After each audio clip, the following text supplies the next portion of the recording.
provisions of the code as raised by the applicants. I'll skip some of them because they were dealt with. The first one, and I spoke briefly about this in my introductory remarks, is the impact of the code, that it will be catastrophic.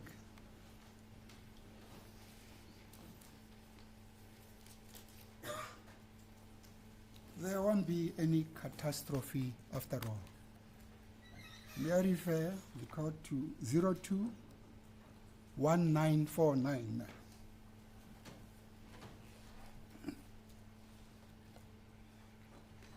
This is a report by Zwanaka Holdings.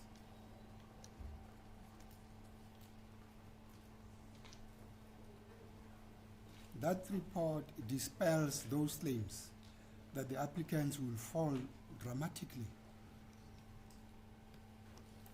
as a result of the introduction of the code.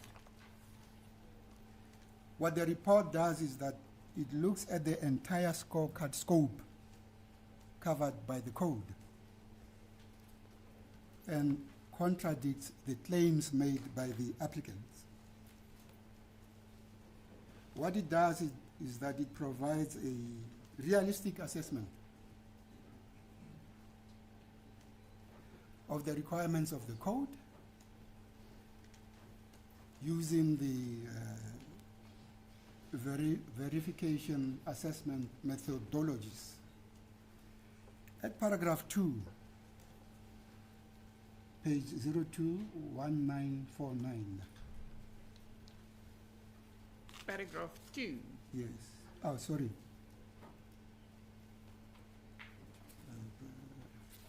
I've mixed up my papers. It starts at paragraph 6.3. Oh, sorry. 02-1945. It's part of the report, yes.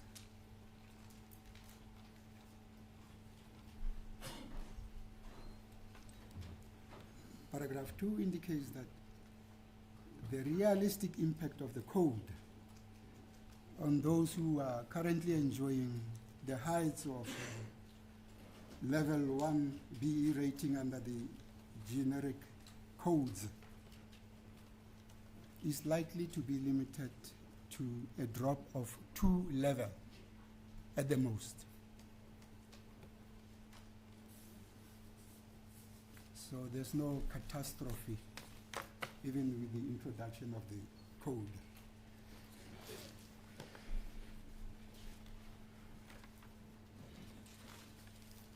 It seems that the methodology that was used by the applicants then differ from this methodology. Yes, these are experts in the field.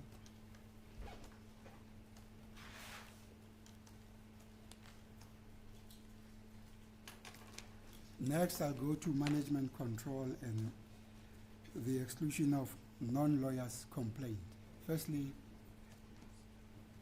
that's not true. I referred your ladyships to yes. But Ms. Amatebesi emphasized that the focus of the code is on legal decision-making and authority. And the whole aim of the code is to benefit the legal practitioners. But that said, I've indicated that in fact it does benefit non-lawyer members of the law firms.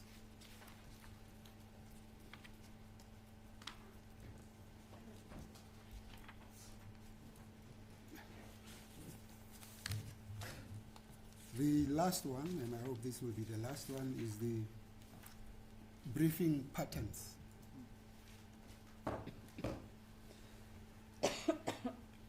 The applicants challenge the code on the basis that attorneys do not control briefing decisions for advocates. Well, let me just say that behind every counsel in this court, there's an attorney. No counsel is appearing on own accord. We have all been briefed by attorneys. so that attorneys play a decisive role in recommending and selecting counsel. But in some instances, and I do not know to what extent, a client may have a preference. Yes, those are exceptions, not the rule. Let's pause for a moment and look at this courtroom.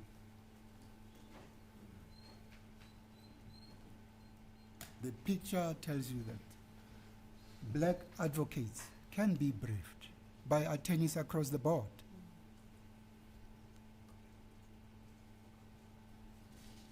And that's the unique feature of the profession.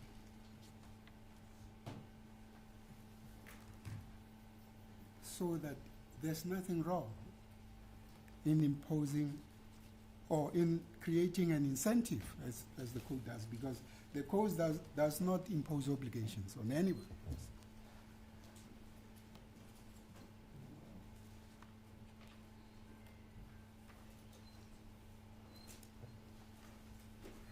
But I'm not sure if this was a commercial matter, the picture would look the same.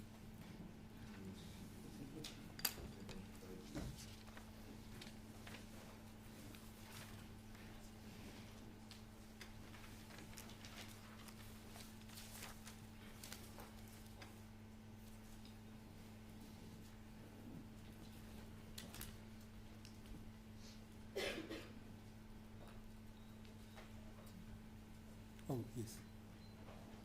There was some issue made around the LPC data. That was before the minister. Well, the truth is that it was not just the LPC's data. There was also a report from the Center of Applied Legal Studies, which you find at 06-3186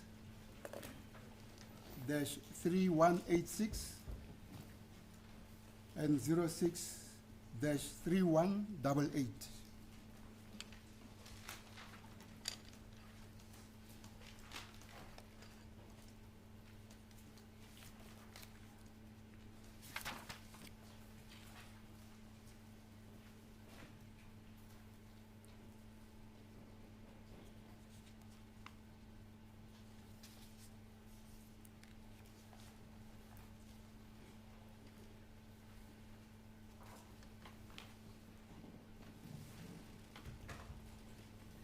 And the point here is that that data was before the minister.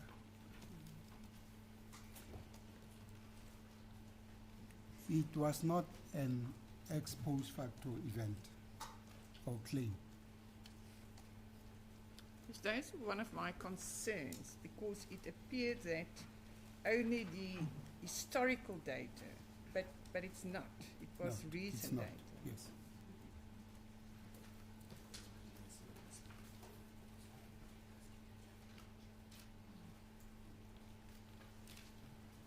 I don't know whether I should go into Solidarity's argument about Section 5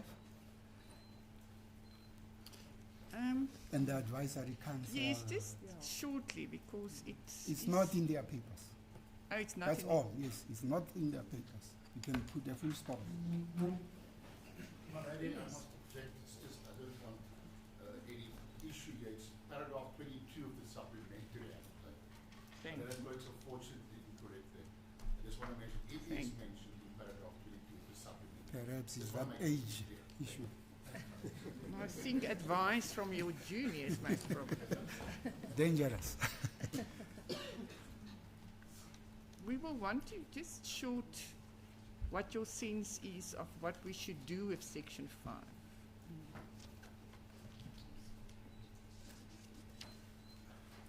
But if you have not Yeah, thought it and you want maybe during tea time just to quickly, yes. because I appreciate the fact that you In might any not event, have applied your mind Yes, to. there's a big team behind me.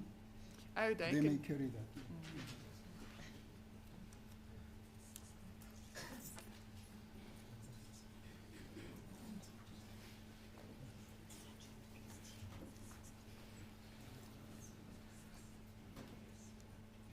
And if the court is, well, we ask for the application to be dismissed. Obviously, no cost. However, if the court is with the applicant, we urge the court to give a just and equitable remedy in terms of Section 172. And may I also indicate that at page 02,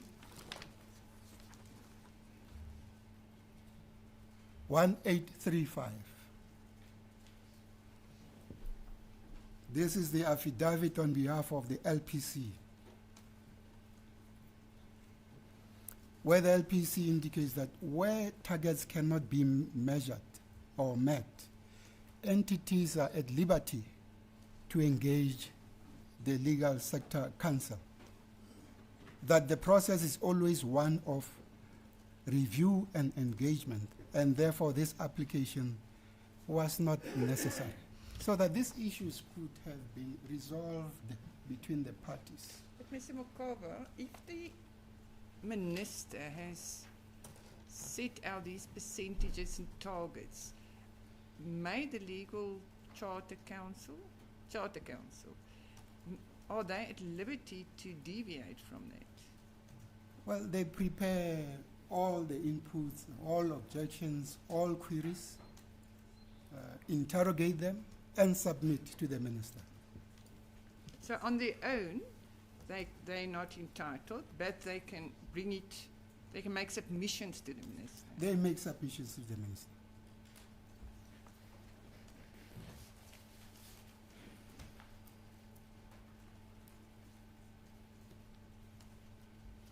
I think we are approaching the tail end of my submissions. I'm just conferring with my colleagues.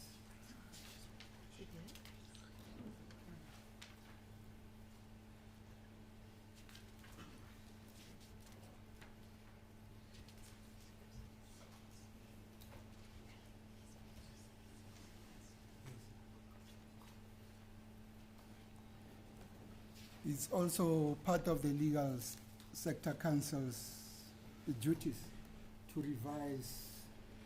Oh yes, I think. Yes. We were referred to it yesterday. Yes, at page 02641, paragraph 13.6.4. Yes. They may initiate and supervise revisions to the legal sector code.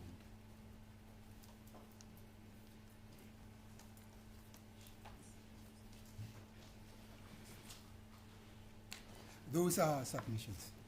Thank you, it was most helpful. Then, this next. Is it Advocate Mortal? No, somebody, thank you, Justices. I think my little friend, Mr. Arendse, is going to go first. Oh. And Mr. Arendse is for the 9th respondent. Yes, my lady, for the General Counsel of the Bar. Oh, thank you. Thank you, Justices, Your Ladyship.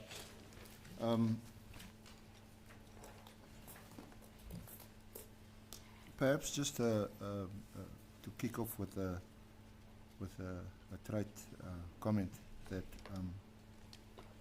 it's been said actually by one of our ex-South African judges who became the Lord Chief Justice in England, Lord Chief Justice Steyn.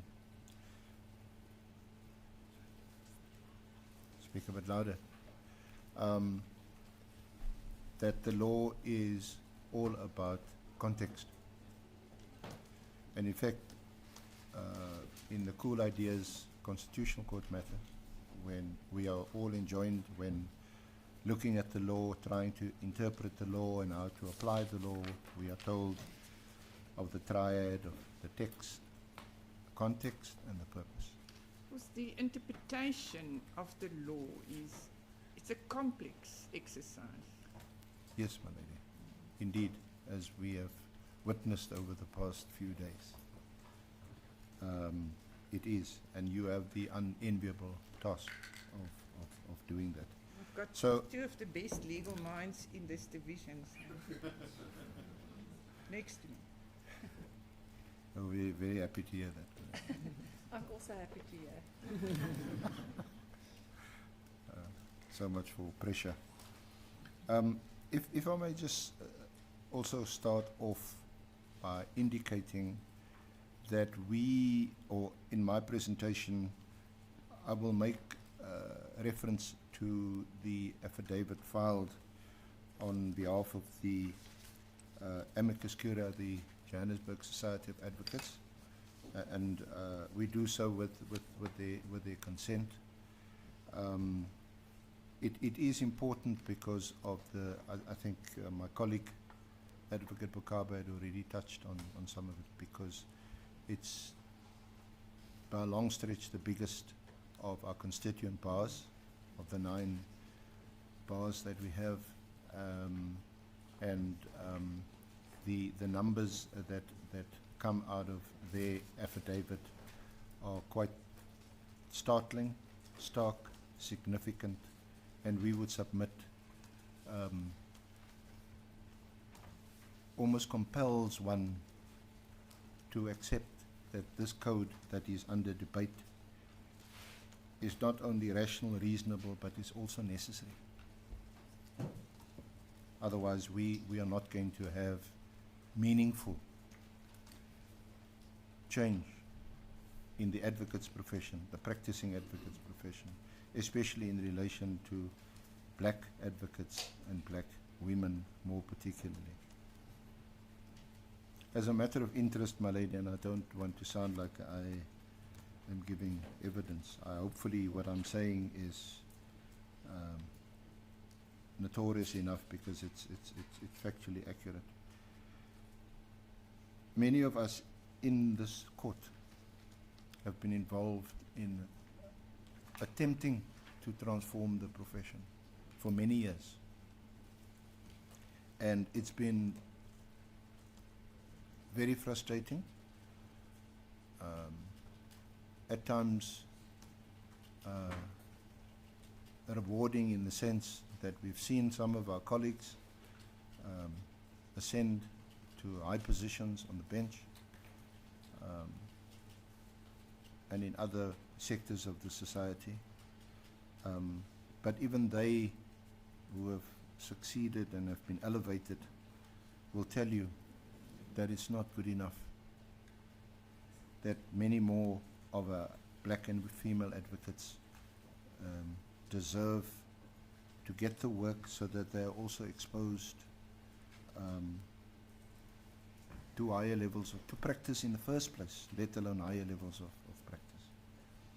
And if we look at the figures, then we see that our attempts, speaking now on behalf of the General Counsel of the Bar, because I became the first black chair of the GCB in 2004, only because I was a member of Advocates for Transformation, and a founder member. Prior to that, I was a member of NADEL, who was also represented here, BLA, but we made no headway because we were actually told, and I'm not going to reveal who these colleagues are, some of them were, by the bar, that you have no locus standi to address us on matters of transformation at the bar because you belong to an attorneys organization. And it is only late in 1999, early 2000, that there was a bit of a breakthrough, to think so many years after 94, a bit of a breakthrough, that we engaged with leaders of the then constituent bars in the GCB. But fast forward, and that's why I want to reference the affidavit of our colleague who currently chairs the bar, Don Maan. Is it Mahone or Maan? Who's the chairperson of the JSC. Just to give us a snapshot of what has been happening at the Johannesburg Society of Advocates and what the current situation is. What is important, and that's why context is important, our attempts at the GCB and between the GCB and organizations like Babasa, NADEL, BLA, and other organizations represented here today have failed. This voluntarist soft touch approach has failed. Young black advocates, especially young female advocates, come to the bar. So entry is not the problem. No, Entry, I deducted that from the percentages and the Yes. figures that were provided by your colleague, Yes. Advocate Mokaba. So that is not, it is somewhere along the line that something goes wrong. entry is not the problem, because you go to university, you graduate, you can come to the bar. In fact, all the bars have rules that promote the entry, especially of black advocates and black female advocates. So the entry level is Not a problem. quite high. It is once they've done their pupillage or mentorship and they qualify now to become practicing advocates, and they take up chambers, and all three of the justices are well versed in this, and they know how practice works. It's very difficult. That is why our constitutions, I'm talking about Advocates for Transformation and the other associations, have a non-racial, non-sexist constitution, because it promoted all marginalized groups, especially white women at the bar. I will never forget. I know I'm telling stories, but I will never forget. But it's at the heart of what one of the first white female silks, or to be conferred silk at the Cape Bar. It was because of AFT's presence on that silk committee. Silk committees normally, certainly in Cape Town, comprises 6 advocates. And we split the committee 3-3, and it was only by a majority of 1, and that came from AFT side, that this white female junior counsel was then recommended for silk. What was the argument raised against her? Obviously not colour, but it was because, oh, what does she do? What work does she do? She runs up and down to 3rd Division every day, doing family law work. That's not the work that a silk should be doing. We looked at it from another viewpoint. We looked at the barriers at the bar, the fact that she wasn't getting any work.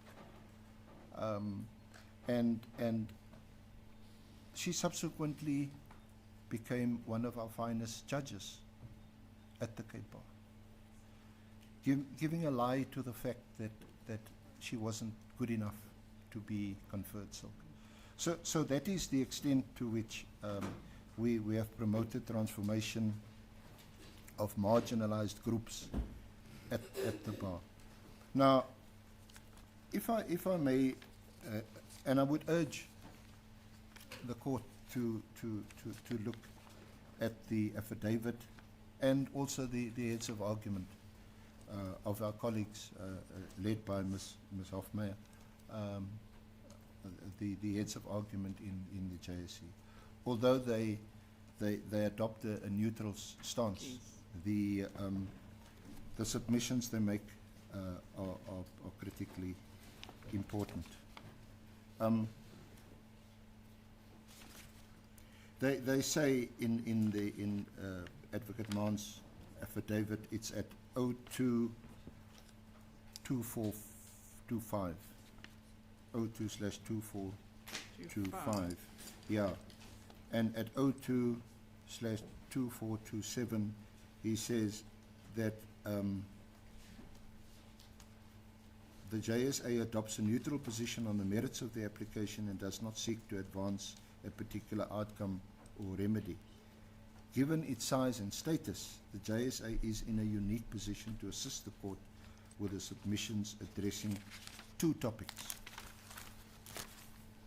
a factual account of the JSA's internal transformation experience and current demographic composition, and 2, an objective analysis of how the LSC, if implemented, may affect a specific and limited stream of work, namely briefing from organs of state and public entities and the downstream impact that may have on access to work and opportunities at the bar. It goes on to say at paragraph 16, the JSA has over 1,200 members, making it the single largest bar in South Africa and the largest constituent member of the General Council of the bar. It's governed by a constitution and its affairs regulated by the Bar Council, consisting of 16 members elected annually. The JSA has been in existence for over 120 years. Significant dates in the JSA's history include 1902, when its first member signed the register, what was then known as the Transvaal Order of Advocates. 1926, when the first woman was admitted. Who was that? Do we know? I'm too young to know that. Maybe we should ask Mr. Mokaba.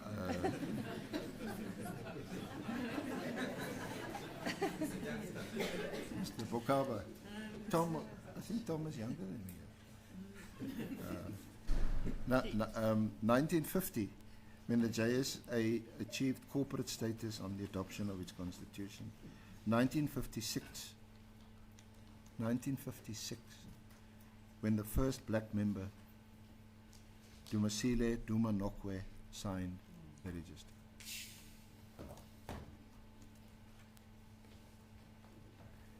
So, and as I said, I urge you to read the affidavit. So I'm just reading selectively.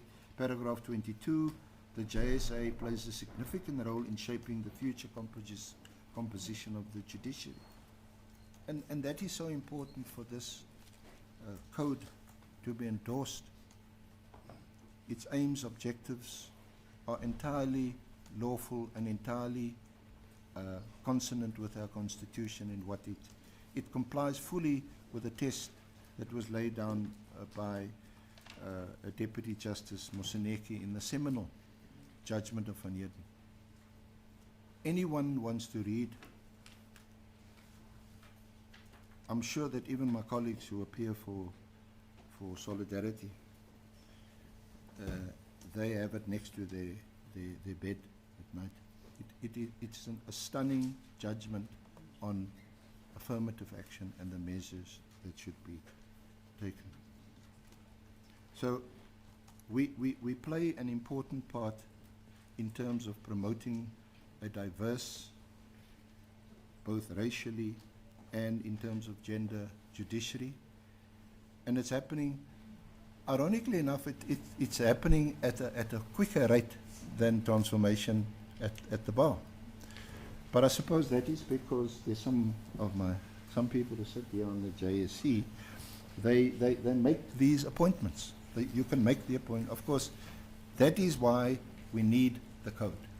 Because as much as you as a silk, if you want to appoint a junior black counsel or a junior female counsel, you clearly have to have the permission of the client or the instructing attorney. So it's not a simple matter. You may indicate a preference, but it's not up to you. It's up to the instructing attorney and to some extent the client.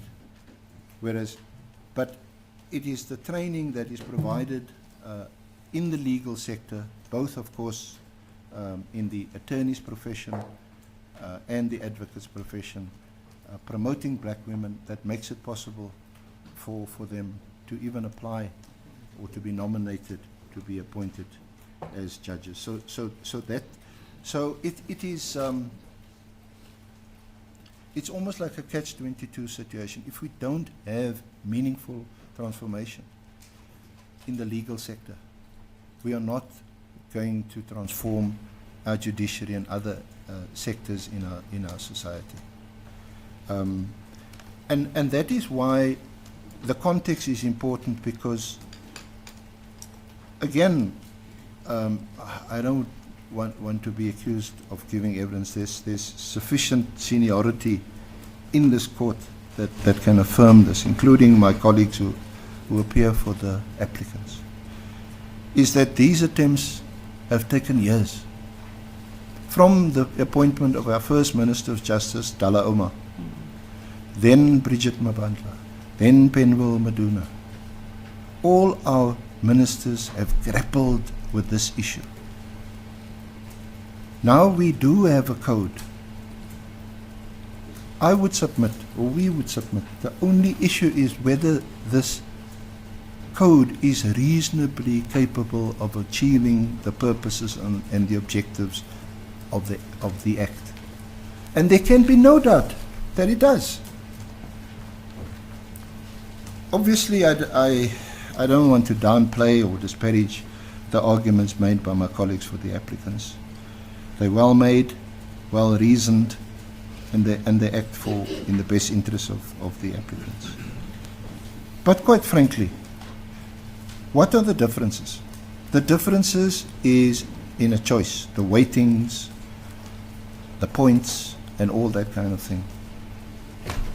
I think your ladyship presiding has made the point, or perhaps even of the two other justices, is that it's not for the courts to decide whether the weightings and the scoring is appropriate or not. That's the legality. It's a policy, yes. There are certain legal hurdles prescribed in the Act that need to be overcome and that need to be complied with. But once that is done, then these are all matters of policy. These are all matters of policy, but not only because the minister or the string of other ministers before our current minister have grappled with this issue, but there's ample evidence over many years, including some of the data which I will come back to in the JSA affidavit, which demonstrates very clearly that there is a dire need for the transformation in the legal sector. That is why, that's the other point that I wanted to make. I don't know how we're doing that.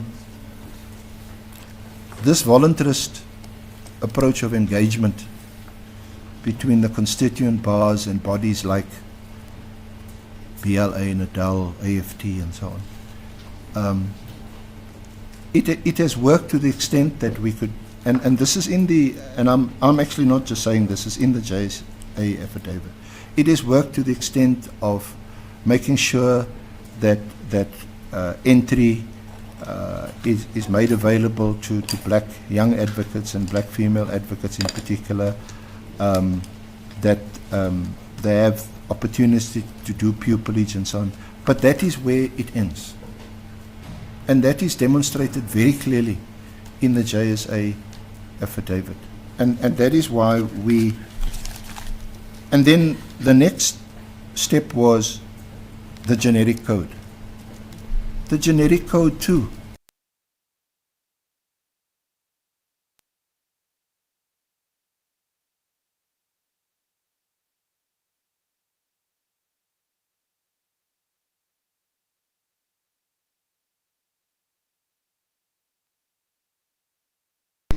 it's probably the most difficult economic sector to transform. Some of us have experienced the resistance to transformation in the profession. Thankfully, much of it, not all, much of it has been overcome and there's an acceptance. Well, I must acknowledge, or we must acknowledge, the acceptance of the applicants that transformation is necessary. They don't have a quibble with the fact that there must be a code. With the principle. Yes, but there must be a code. They essentially, what is described by Madlanga J, well, as he then was, I'm not sure whether he was the deputy CJ or J then, in the insolvency practitioners' judgment on which they rely. He is in the minority in the Constitutional Court. And he criticizes the SCA who affirmed the Western Cape High Court judgment because it doesn't take sufficient account or any account of the what is called substantial equality. Not formal equality, substantial equality. Formal equality is clearly what it means. It's just on the face of it. You look at it and you look at some indicators. It's like all of us are equal under the law in this country because we have a thing called the rule of law. But we know all of us are not equal before the law. Some animals are more equal than others. Yes. Is it some animals more equal than others? Yeah. You see, my lady, there are some remarks that you make that I like. There's some remarks I make. Pardon, I didn't hear you. There are some remarks that you make that I like. Mr. Orange said, well, this would be a convenient time. I think I need Yes, to my lady. celebrate in the tea room. Court will adjourn until 11:30.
to the Joburg Bar was Irene Geffen.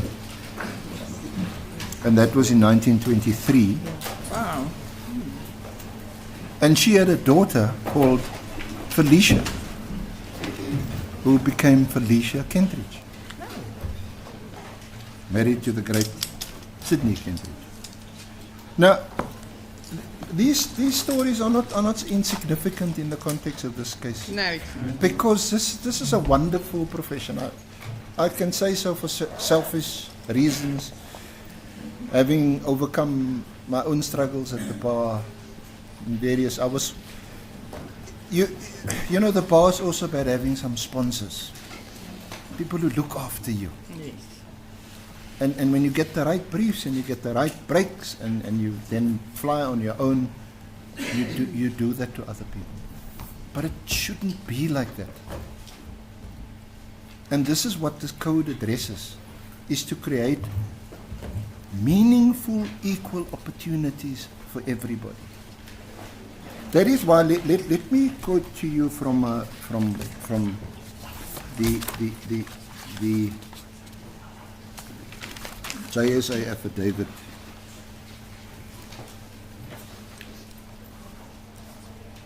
At paragraph 36 on page 02-2433.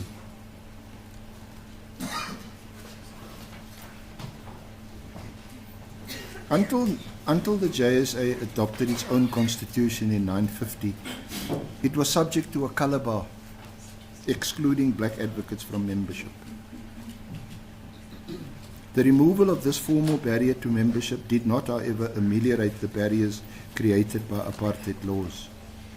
The JSA's first black member, Duma Nokwe, signed the book in 1956, but was barred from using the common room and was prevented from taking up chambers due to the Group Areas Act.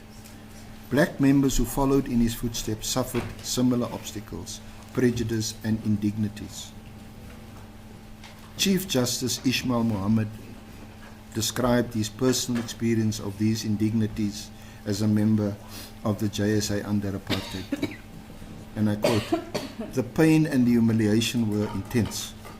My status was determined by reference not to what I was, but was not. I was, quote unquote, non-white, unquote.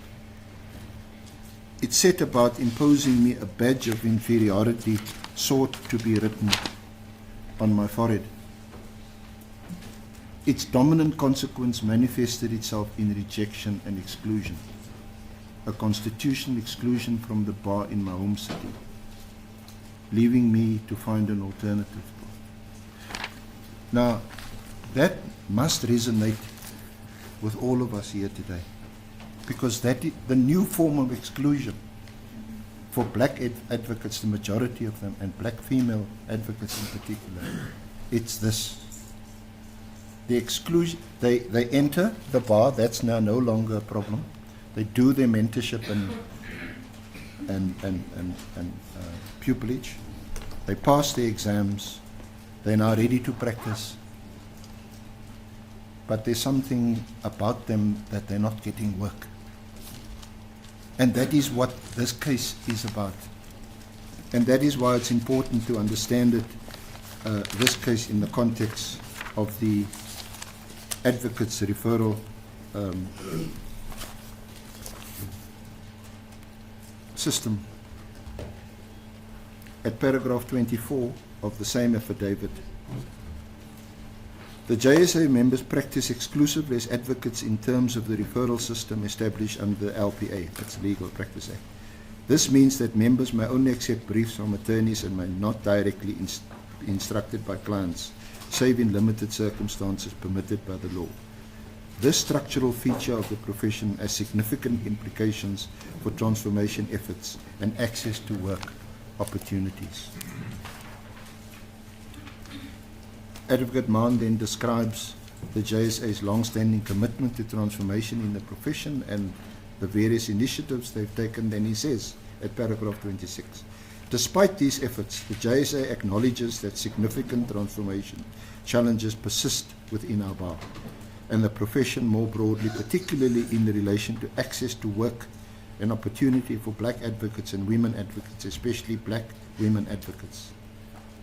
The JSA recognizes that these challenges cannot be overcome through voluntary, barrier-driven initiatives alone, which is what I mentioned earlier, and that appropriate lawful legislative and regulatory interventions are necessary.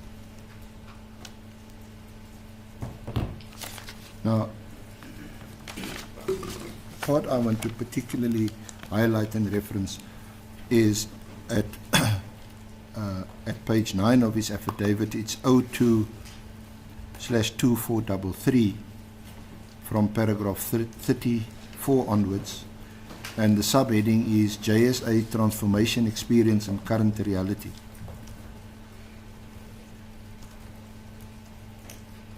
Paragraph 34, JSA's membership has undergone significant demographic transformation over the last 3 decades, although persistent inequalities and structural barriers remain.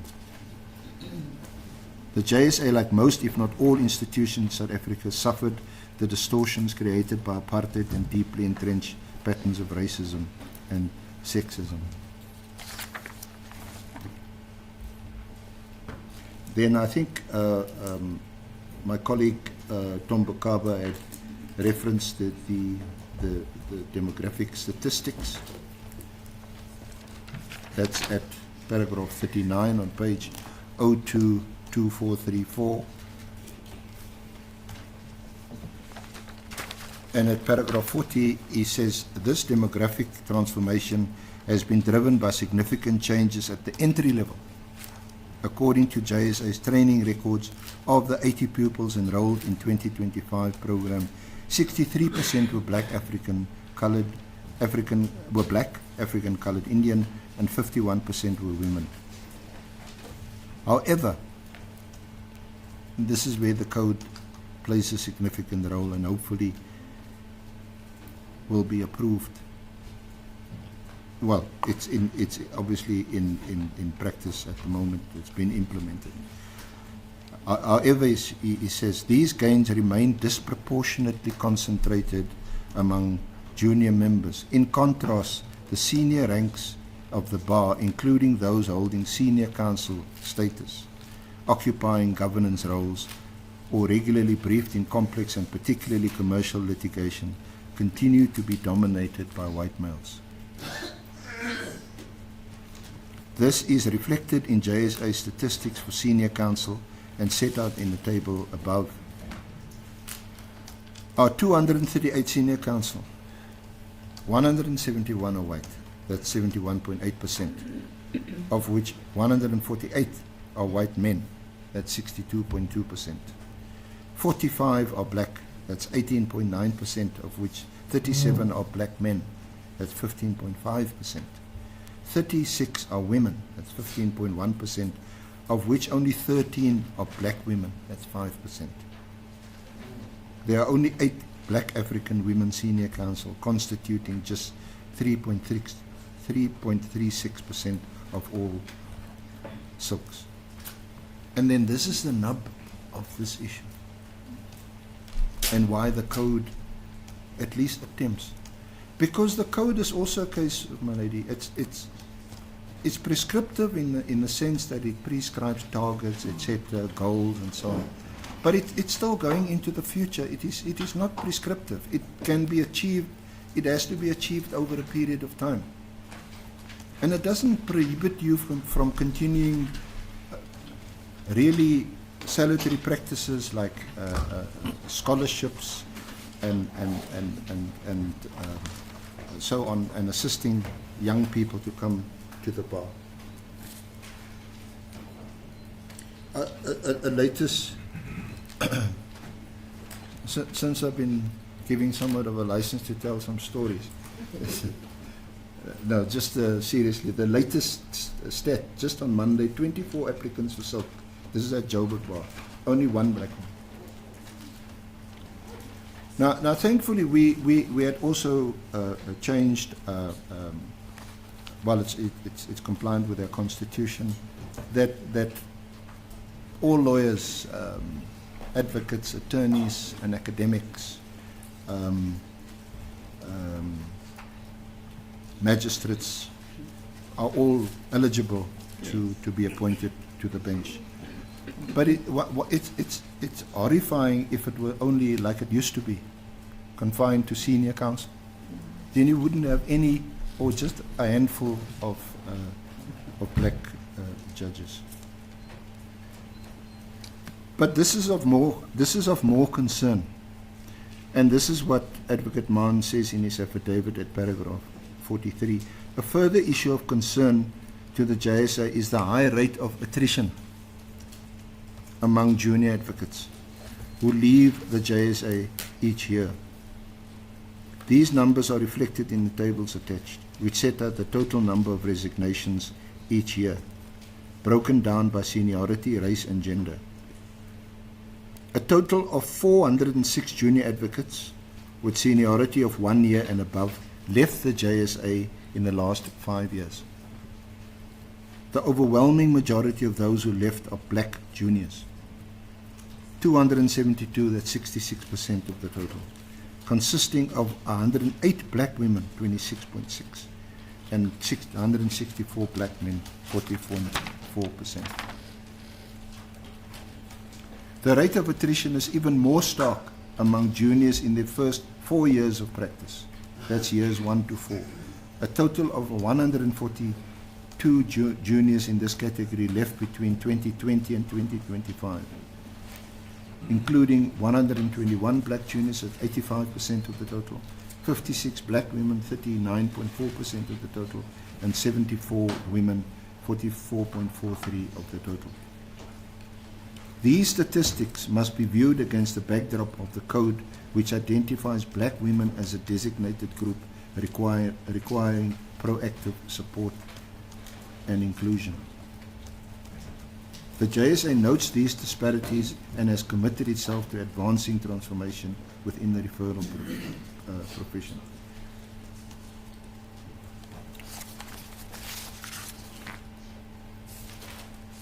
He goes on to describe further, and I'm not going to read it back, I'm just to reference it, Justices, at paragraph 49, limitations of JSA-driven initiatives. There are clear limits to what the JSA and individual advocates can achieve in a referral profession where members primarily... That is what you referred to earlier, Mr. Arends said this voluntary or approach has not really earned any meaningful results. Yeah. As you've indicated with the AFT and further, it's voluntary, but it has not really resulted in meaningful results. That's right. So something more needs to be done. And that something more was the adoption of the generic code. But that too has been in place. And these statistics, in fact, show very clearly that that also hasn't worked.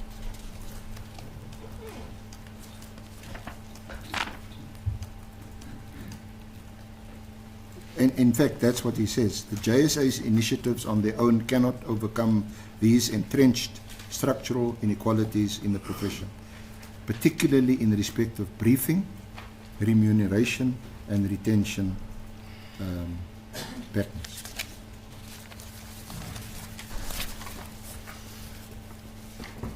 And as I indicated, my lady, I would also urge your ladyship to read their heads of argument. I will try to get through heads of argument. Our heads of argument are at 19/477 to 534.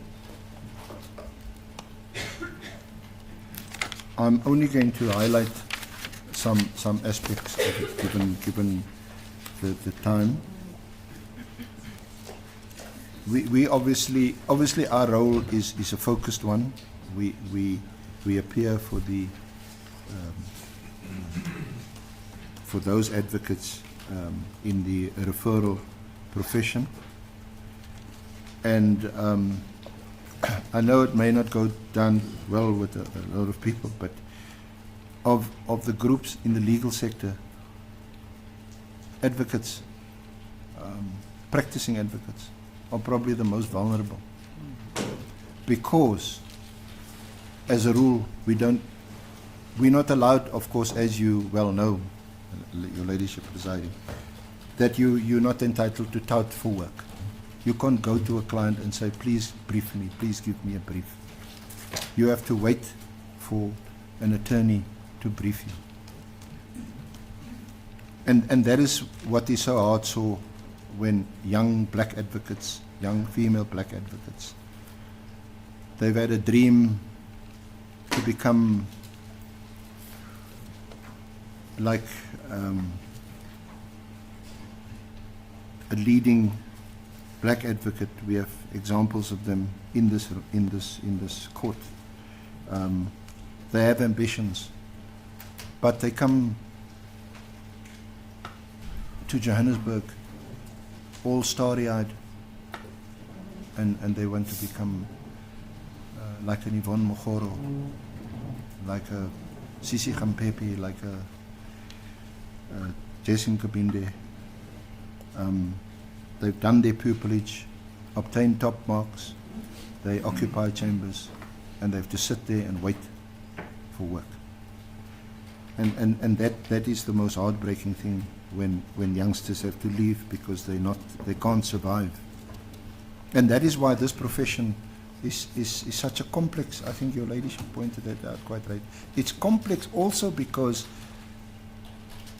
in terms of the criticism about the minister, oh, he was just appointed for a short while. And all these things come on a long way. There's been a long process of engagement, of consultation through various ministers who've occupied the role that the current minister occupies.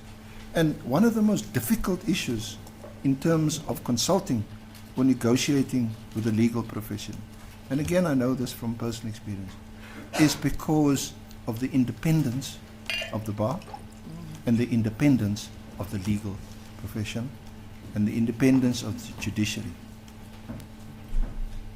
It's not having a go at your ladyships sitting there. But you know, a lot of judges, you can't tell me what to do. And a lot of advocates also adopt that approach.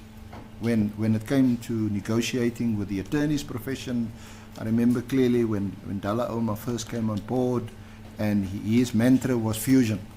We must become one. The only way we're going to transform the legal sector is we must do away with the differentiation between attorneys and advocates. And to a large extent, well, it's still the case because I think the referral profession is still important for the independence of the judiciary ultimately, and that there is this barrier. And that is what the code seeks to address, is to address that barrier. How do we overcome that barrier? And of course there's no onus on the applicants to do so, but they can't suggest any other way of addressing this, other than to nitpick. And that is what Matlanga Jay says when he criticizes the majority decision in the insolvency case. It's him, Justice Vroneman, retired, and I'm not sure whether Justice Colopin was then acting or was a full judge, but the three of them, very powerful judgment about substantive equality. And they would have upheld the appeal against the Western Cape and the SCA decision. So we say in just in summary that the question before you is obviously then lawfulness, irrationality, and unconstitutionality of the code, and the reason that the applicants advance, main reason, is because it uses the sector-specific instruments to accelerate transformation in the legal profession. They frame their challenge on legality, rationality, reasonableness, Section 9.2 of the Constitution, Statement 003 and Section 11. And those have been addressed by our colleagues, unless your ladyship wish to ask us for any input or comments. We support their submissions, and our heads are before you.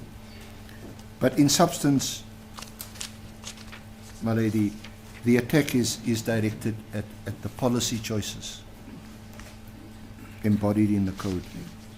Targets, weightings, scorecard structure, the treatment of smaller practices, the focus on legal practitioners, and the use of briefing patterns as a lever for transformation. And we submit, in essence, that these matters all fall within the broad policy and remedial space entrusted to the Minister. I'm reminded of an old case that also not only reflects my age, but because it's one of those cases that has withstood the test of time, because it's a case decided by the late Justice Corbett, the Defence and Aid Fund case, and it's about the use of the word may. And if one looks at that case, in this case, we would submit. It's not in our heads of argument. We can end up the reference. It's a 1960 case. May here refers to the authorization, in this case, to adopt a policy, and it authorizes the Minister to adopt. It's not a choice. That kind of may. It's an authority, a legal authority, to make a law, or in this case, to make a code. Now, the Minister has exercised his discretion, made his choice in this case, and decided that the way the code must work and be implemented is to set targets, weighting, scorecard structure, and so on. Now, what is quite revealing and interesting is that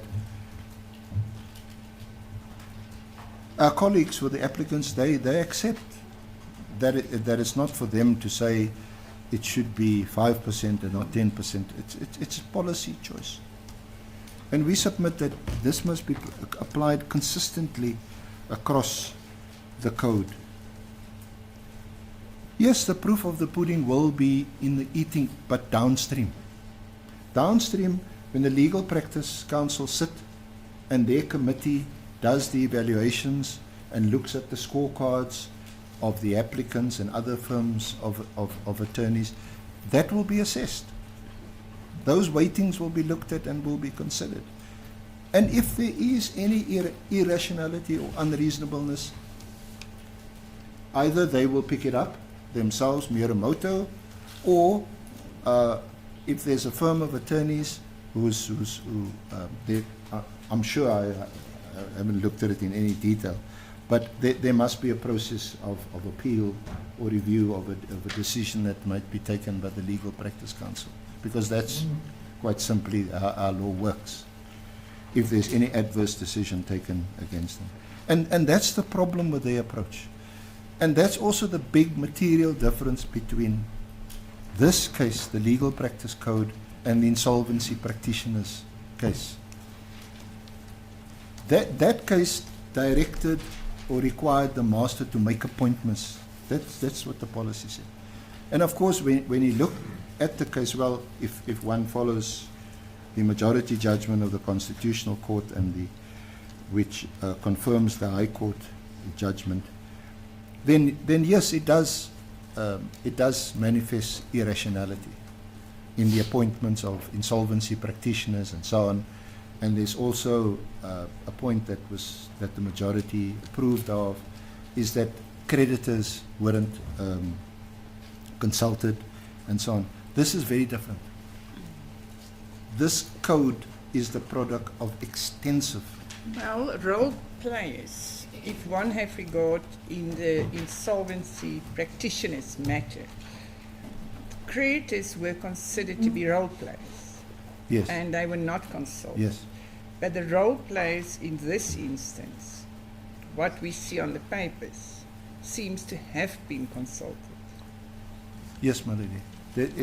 And quite extensively, and as I know I didn't take the oath, but as I attested, it's come on for a long, long time. This code is long overdue. So, the first point we say that is that this court must look at the substantive case that is brought, or rather that is articulated by us and some of the other respondents. I think I have spoken extensively about the nature of our case and the GCB, and that's a referral profession. I think the bench has got that. And perhaps let me just focus on the first applicant pleaded a case on expenditure on advocates, in particular at paragraph 179 of the founding affidavit. And then I'll just touch on another aspect, which is the I'm not sure whether your ladyship, especially ladyship presiding, whether you still want me to address you, the concern about bursaries and vacation work. No, it's not necessary, thank you. I think that Mr. Bokova referred us to the different aspects. The first point about requesting the court to look at the substantive case of the GCP and other respondents is the reference to the judgment of Budlander AJ in the DA versus Joburg case. I think it was referenced by my colleague Advocate Nkukain Toby, where we're confronted with a challenge by the DA to the City of Joburg appointment, I think, of the city manager. They brought it on a number of grounds, and Budlander AJ decided it. And I'm going back to a case that you would be familiar with, Your Ladyship presiding, the Jordan case. Oh, yes. You do. And because the decision of Budlander AJ is not supported by the jurisprudence of the Constitutional Court and the SCA and other courts. And we reference the Jordan case at paragraph 21. The Constitutional Court encouraged courts of first instance to consider all constitutional issues raised and not only one decisive issue.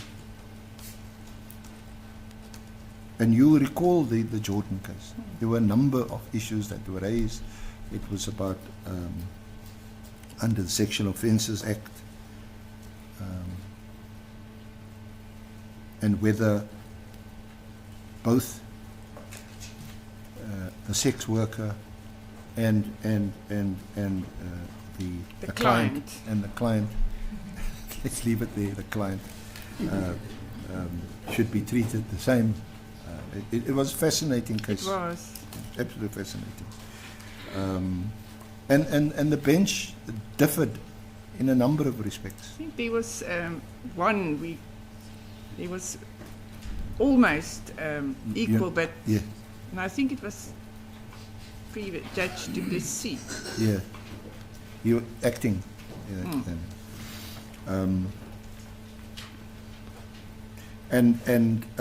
So the Constitutional Court in Jordan says at paragraph 21 that where constitutional issues are raised in the lower courts, all these issues must be addressed This is because if the matter goes on appeal, the appellate court should have the benefit of our court's reasoning on all the issues that may become material.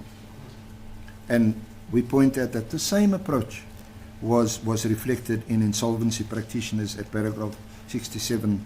I think it was the judgment of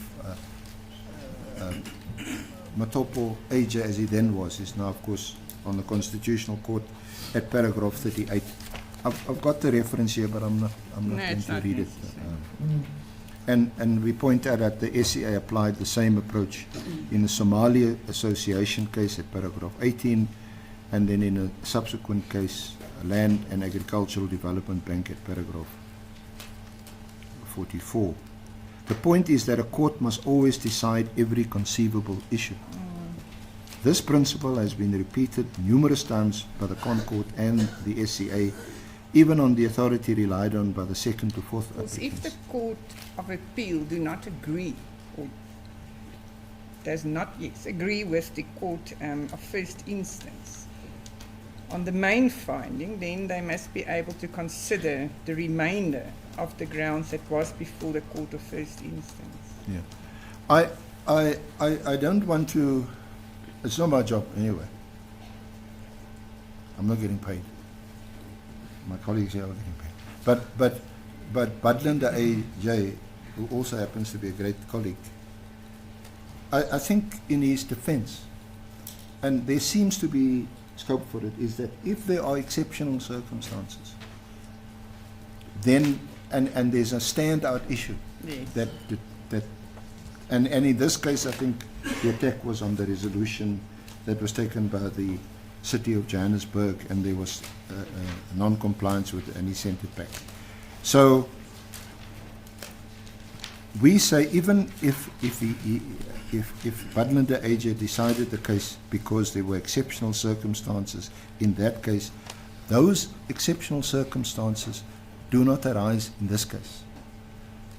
Yes, this case is of huge importance, of great public interest, and probably the most important case in the legal profession, certainly since or under our democracy since 1994. But it doesn't make it an exceptional case where only the one issue, which certainly seemed to take up much of the court's time with respect on the first day, is that if the minister hasn't applied his mind, is that decisive? Is that the end of the matter? And we say no, it can't be. In this case, the applicants have put up a far-reaching case. They attack the code on legality, rationality, reasonableness, 9(2) of the Constitution, Statement 003, and Section 11 of the B-BBEE Act. In substance, however, much of the attack is directed at the policy choices embodied in the code, namely the targets, weighting, scorecard, treatment of smaller practices, focus on legal practitioners, and the use of briefing patterns at the bar. The first applicant itself, and we point this out, Maredi, places advocate expenditure, it itself placed the advocate expenditure merits directly before the court. And this is at paragraph 179 of the affidavit.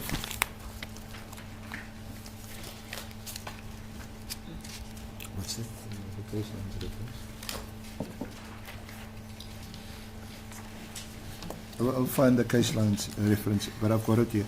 They say in relation to procurement, it is unreasonable and irrational for the legal sector code to measure spend on black advocates as a percentage of total spend on advocates. The inclusion of targets and weightings for spend on advocates is per se unreasonable and irrational because spend on advocates is not expenditure in the hands of a law firm. It is the spend in the hands of a firm's clients. Yes. A law firm cannot dictate to its clients, and particularly large clients in complex cases which counsel to brief. But even if the inclusion of spend on advocates is not per se unreasonable and irrational, the targets and weightings attributed to spend on advocates have no rational or reasonable basis. Indeed, the preferential procurement scorecard under the legal sector code includes a greater weighting to spend on advocates than it does to any other form of procurement. So we point out that this is a merits attack on the code. It's not an error of law attack that if you say, well, if you find the minister didn't apply his mind properly, and for that reason, it's ultra vires, the old-fashioned ultra vires, and it must be set aside. There are also other attacks on the code, because if it's then set aside and it's sent back and you fix up whatever procedural defects, lack of consultation, lack of a strategy and things like that, if that is fixed up, the other complaints that they raise in this case still remain. Yes. And of course we know what a case must bring a dispute to an end, of course, after going through appeal sometime. Sorry, my lady, that the reference is 02/104, 02/105. So we submitted, having advanced that case in their founding affidavit, the first applicant cannot now avoid the substantive answer by asking this court to confine itself to the minister's alleged failure to apply his mind. We submit, therefore, this court should, with respect, deal with substantive grounds, at least insofar as they bear on the advocate's profession and the specialized scorecard. This is also necessary because the applicant's grounds overlap and depend on the same underlying proposition, namely that this code has irrationally chosen to target briefing patterns. Then we've dealt, So basically, we can't kick for a sideline. exactly, we would submit that all the issues that they raise, and that the respondents engage, they must be dealt with. The GCP's case is that the applicants have not shown a reviewable defect. Much of their case is directed at the design and proportionality of the code. Those are policy disagreements, unless they cross the threshold of unlawfulness, irrationality, and constitutional invalidity, which of course they contend is the case. This court is concerned with legality and not policy preferences. It may not enter into the shoes of the decision maker merely because another model might have been open or because some policy choices may appear regrettable. And I think my colleagues, in fairness, acknowledge that in their That is address the to the law. court. Yes. Three distinctions answer much of the case. The first is the distinction between policy disagreement and reviewable illegality. And these are all referenced in our heads. I think I pointed out where our heads were. Yeah. The second distinction between rationality and reasonableness. Third, the distinction between the code sector-wide framework and the downstream procurement through which legal consequences may arise. Rationality, we all know, is a low-threshold objective inquiry. The question is whether there is a rational connection between the measure and a legitimate governmental purpose. That's pharmaceuticals and affordable medicines. It does not require the measure to be the best or the least intrusive option. The legitimate purpose is common cause. It includes the transformation of the legal sector, including addressing entrenched underrepresentation and underbriefing of black practitioners, especially black women practitioners. In the advocate's profession, I think I've pointed this out already, the point is quite direct. Black women advocates cannot transform their practices merely by being admitted to the bar.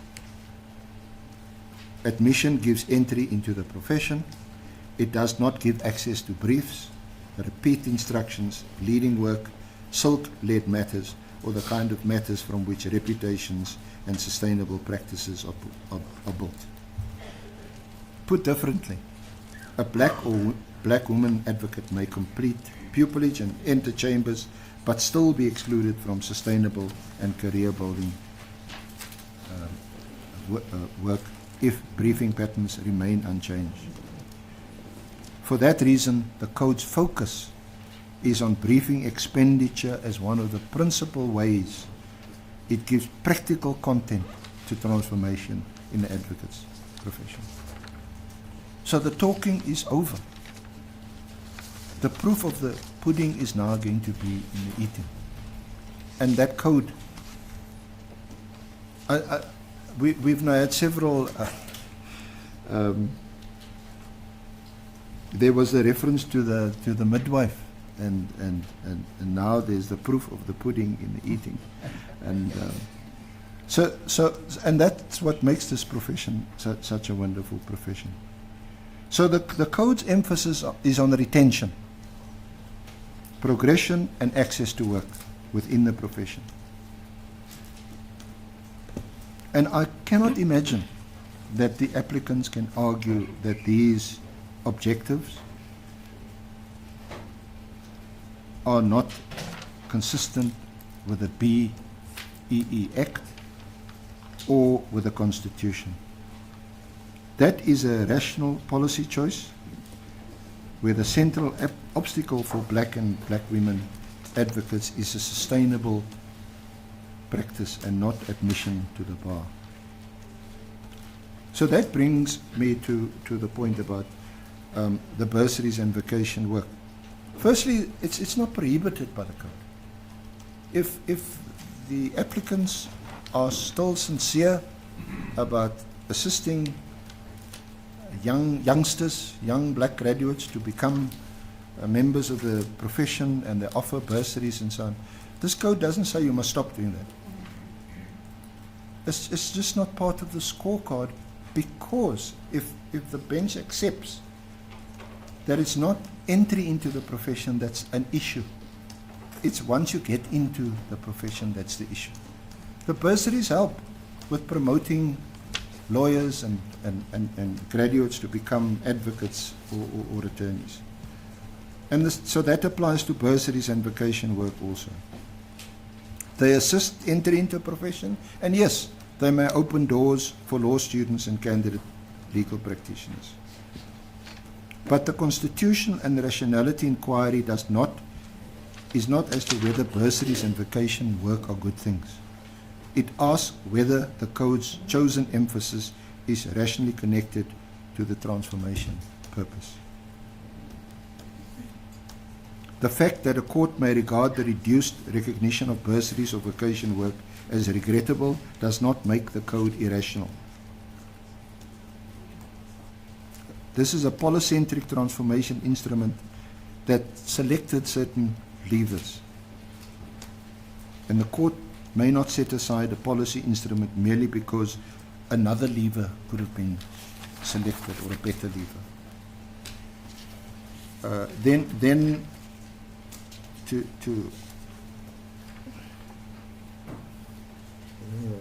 I took off my watch because it tends to speak when I'm speaking. 12:17. The first applicant's allegation in relation to expenditure on advocates referred to that, and what they said. The GCB's answer, my lady, is at paragraph 79 to 80 of the answering affidavit. What's the case number?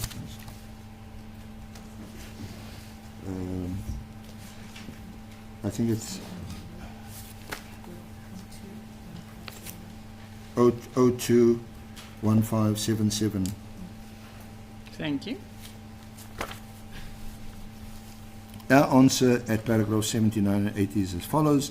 Within the context of the advocate's profession, clause 711 of the Code affirms the profession's intention to promote briefing from black practitioners with an emphasis on black women.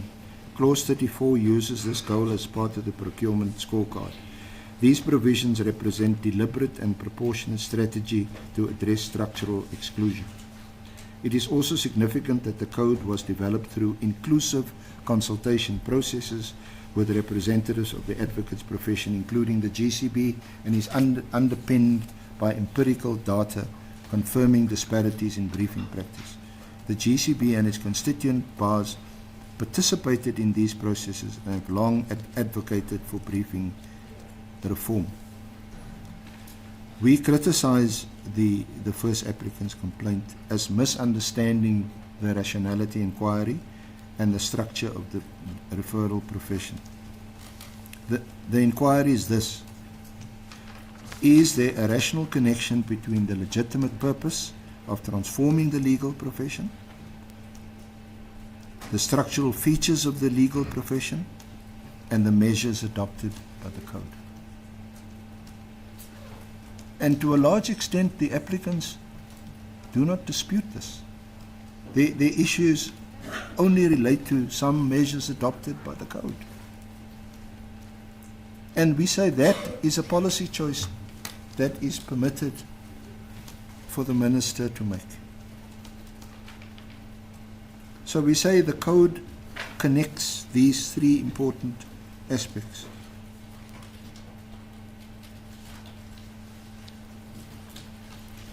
Just one issue.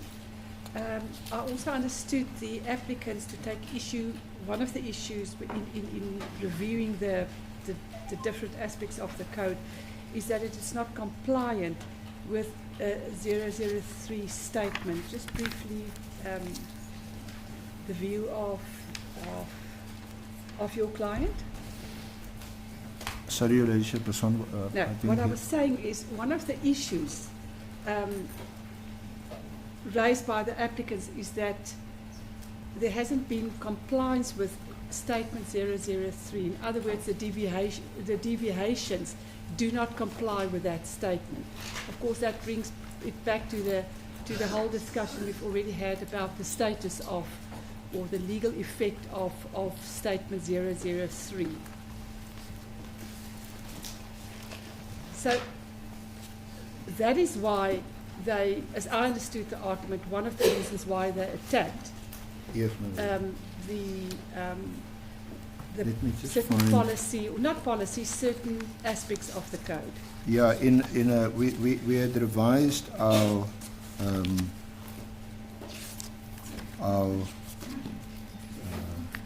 oral note to the bench in the light of, we didn't want to repeat Okay, sure. what some of the other, but we had in a, So the point that I'm making is I didn't understand the argument to be so much as to the contents of the provisions of the policy, but the fact that they deviate yes. from statement 003. That is perhaps where one of the issues lie.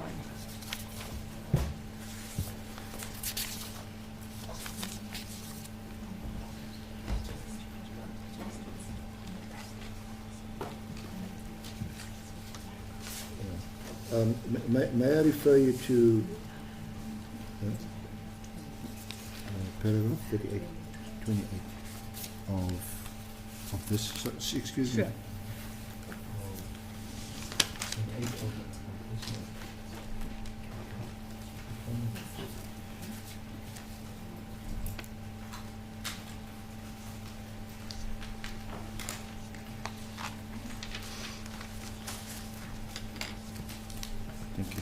Thank you.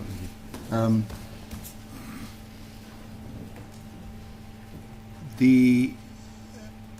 this is, as I said, this is it's in our heads of, we deal with it in our heads of argument, and it's been summarized in our first oral address. The ground is that the code breaches statement 003. It argues that certain deviations are per se unlawful because the code allegedly omits elements using different beneficiary definitions and changes calculation methodologies. Is that the point? Yes. Basama? That is how I understood the argument. It further argues that other deviations from targets, weightings and thresholds are not justified by sound economic principles and sectoral characteristics or imperial. Yeah, sorry to interrupt. I didn't understand the argument to be Yeah. throughout this process that it's not appreciated that the minister has the power to make certain policy decisions. Yes. I don't think that can be in dispute. It's the manner in which the fact that it deviates from the code. That's how I understood the argument to be. So we submit in that regard, Your Ladyship, that the statement 003 itself recognizes sector-specific codes and permits sector-sensitive deviations. It cannot be read as requiring the code to reproduce the generic codes in substance and effect. Such a reading would defeat the purpose of a sector code. The legal sector has features that distinguishes it from other sectors. One, it's a regulated profession. Two, it is divided between attorneys and advocates. Three, advocates' profession is primarily referral-based. Four, access to high-value and career-building work is predominantly mediated by briefing attorneys and clients. And five, historical exclusion of the profession manifests not only in ownership, but in briefing patterns, quality of work, seniority, and access to specialized practice areas.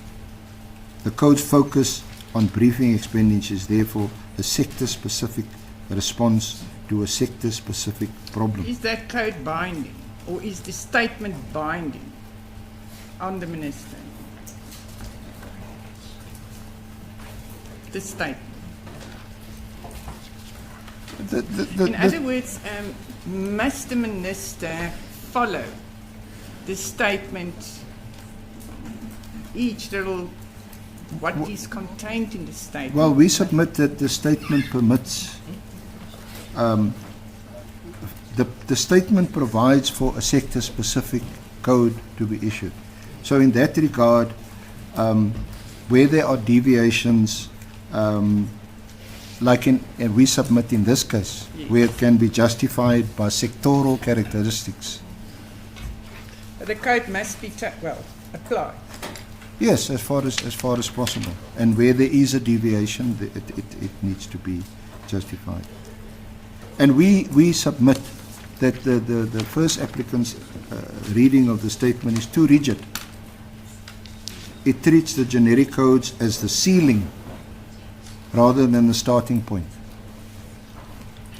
And it seems to me, with respect, that there's agreement that the code itself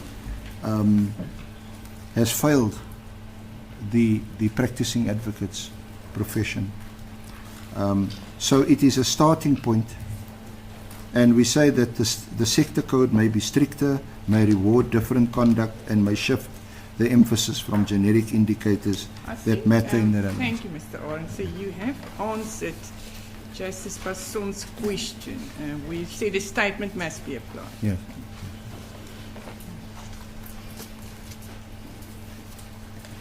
And they also say in the same breath that the alleged omission of socio-economic development and supplier development, but which they stress. We submit that this code must be addressed as a whole and in context. Its transformation design is not invalid because it channels points and incentives into other specific sector mechanisms, including skills development, preferential procurement, enterprise development, and the legal sector transformation fund. In any event, we conclude on this point that if the court considers that a deviation from the statement 003, the applicants must still show that the deviation is material to the validity of the code as a whole and warrants setting aside the entire instrument. Thank you.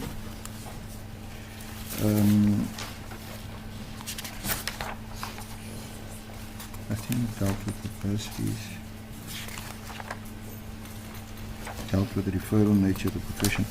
Just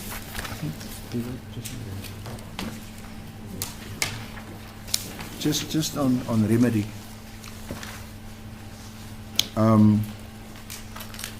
The applicants seek to set aside the code, and they resist severance or reading in on the basis that the code is composite and intertwined.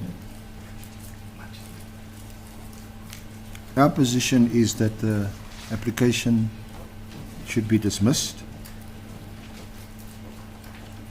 The code is a sector-wide transformation instrument, and wholesale invalidation would disrupt ongoing transformation and undermine certainty in the legal sector.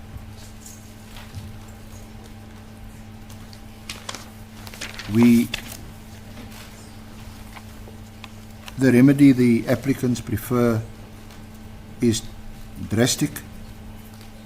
It would restore the generic codes for the legal sector, which we, with respect, have demonstrated does not work, certainly for the referral profession, and undo sector-specific transformation framework that has been developed over many years.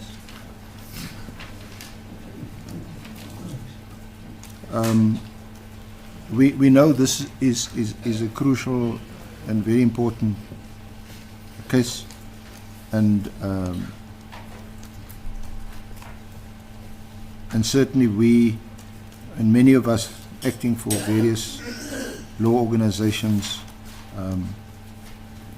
are acting pro bono in these matters.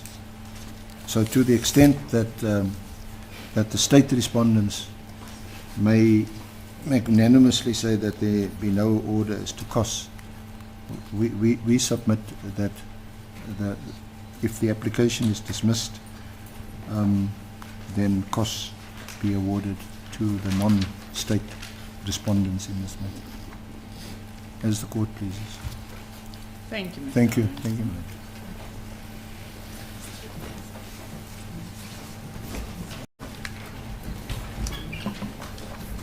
Matau, I see that Mr. Orange says not seated yet. Sorry. So I didn't even look. No, I just want, I think there might be a point there.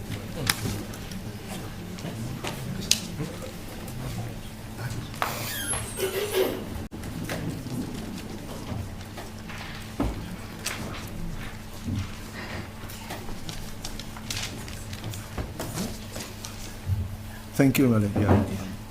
Thank you. Mr. Matau? Sorry. Can I just get something from my learned friend, I think? No. I don't want to give Mr. Matau anything. I was just saying he must give me 1 second. Oh, sorry.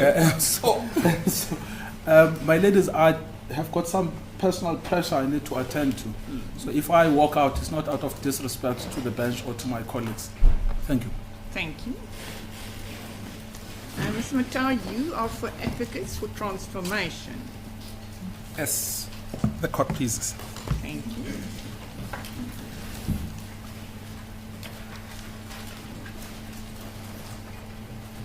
Before I focus on the aspects that, in our view, requires emphasis and others require clarification, may I commence, given the nature of the client that I act for, on the issue that formed part of the engagement with the bench, which is the briefing patterns, the role of the attorney and the clients in relation to counsel's fees.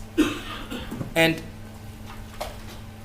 perhaps if I could give the court this reference of a judgment, which might be of assistance to the court. It's the matter of Solomon versus Janki Passad. It is reported in 2022, Volume 3, SA 526, at GJ. And the context of this matter, before I refer the court to the relevant paragraphs, it is that it interrogates this question, but it does it from the prism of the Legal Practice Act and the Code of Good Practice. And the court says the following in paragraph 19. by virtue of the LPA and the code of conduct made and promulgated in terms of section 36 thereof, an attorney, as a rule of law, is liable for the fees charged by the advocate he or she has briefed. What counsel is to charge is the subject matter of an agreement between counsel and the attorney, not between counsel and the client. It is the attorney who offers the brief to counsel, and counsel who accepts the brief or declines the acceptance of the offer of the brief inter alia, if the agreement between the counsel and the instructing attorney cannot be reached on the fee to be charged by counsel. Fees owed to counsel are the indebtedness of the attorney. The attorney's liability for payment of counsel's fees, whom he or she has instructed, also extends to every partner of a firm of attorneys or members of an incorporated firm.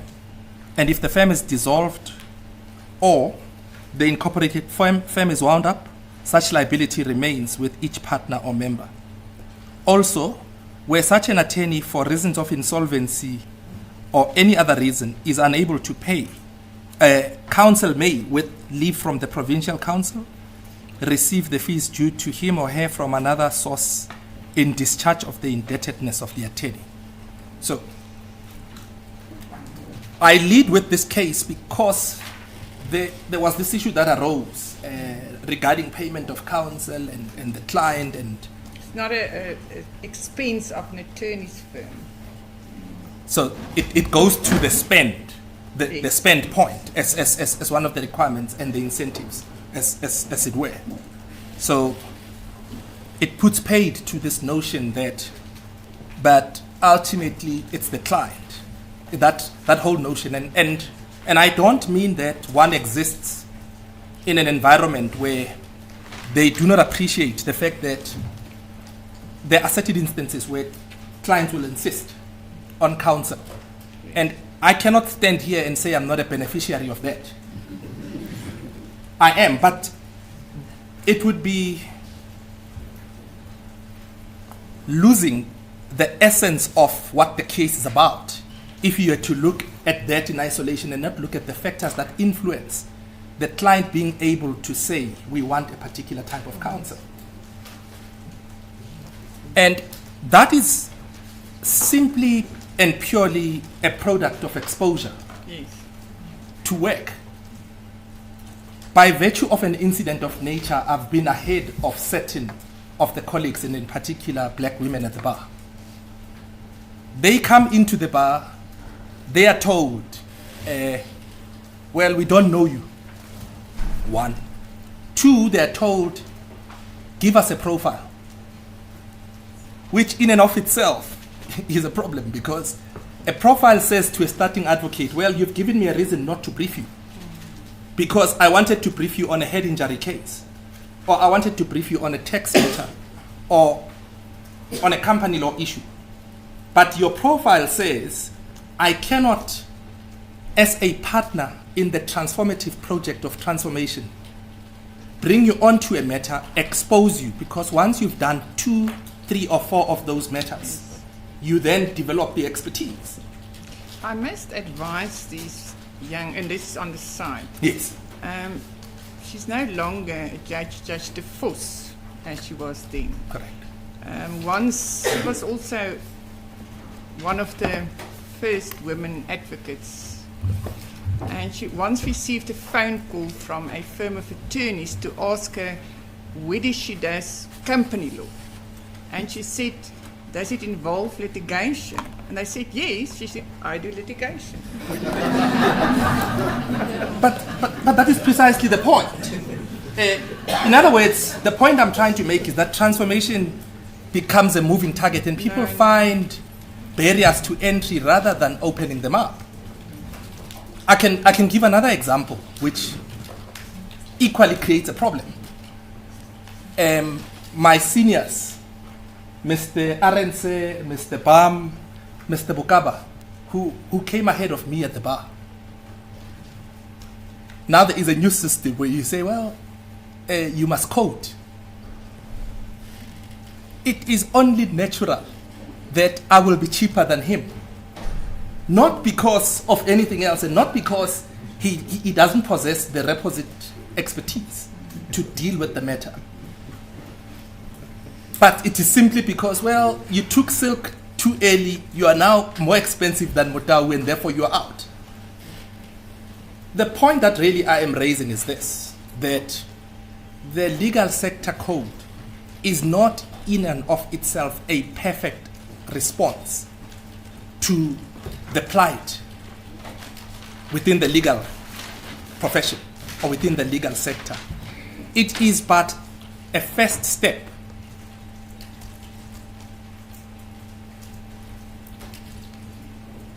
in an attempt for the profession to do more.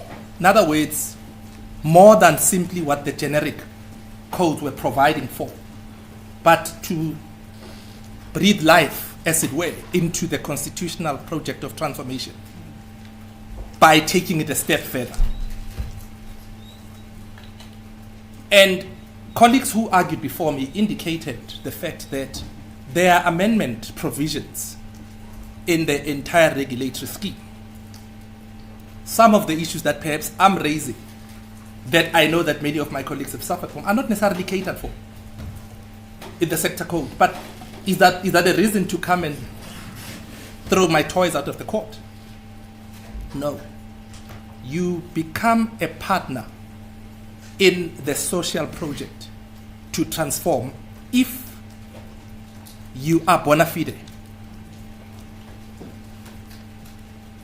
And I'm raising that not only as an issue of atmosphere, but simply to build on the point that my learned friend, Mr. Arends, raised, which is that it would not, with respect, serve the purpose of the case to approach it purely on the applicant's limited framing. I'm going to be making submissions in the abstract because ordinarily you make submissions in answer to a case that has been advanced against the client that you are representing. There is none that has been put up effectively because of the applicant's narrow and limited framing. But that does not, with respect, absolve me of the duty to try and assist the court in arriving at a decision. And that narrow framing of the case, and you'll recall it was advanced with reference to the DA versus the president case. And there are three elements of that case, and our learned friend correctly referred to them. And it is in respect of factors that were ignored. You've got to look at whether those factors are relevant. That's the first requirement. The second is whether are they material. And thirdly, it is whether is there a connection between those facts that were ignored and the decision that was arrived at.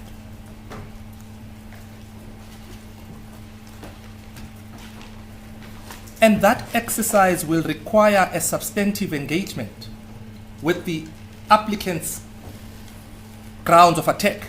And we know that this is not a case where the applicants, and I mean no disrespect to our learned friends, we all act on instructions, but what we are faced with is a kitchen sink approach that has been thrown at government and its endeavor to give effect to its constitutional injunction to transform society.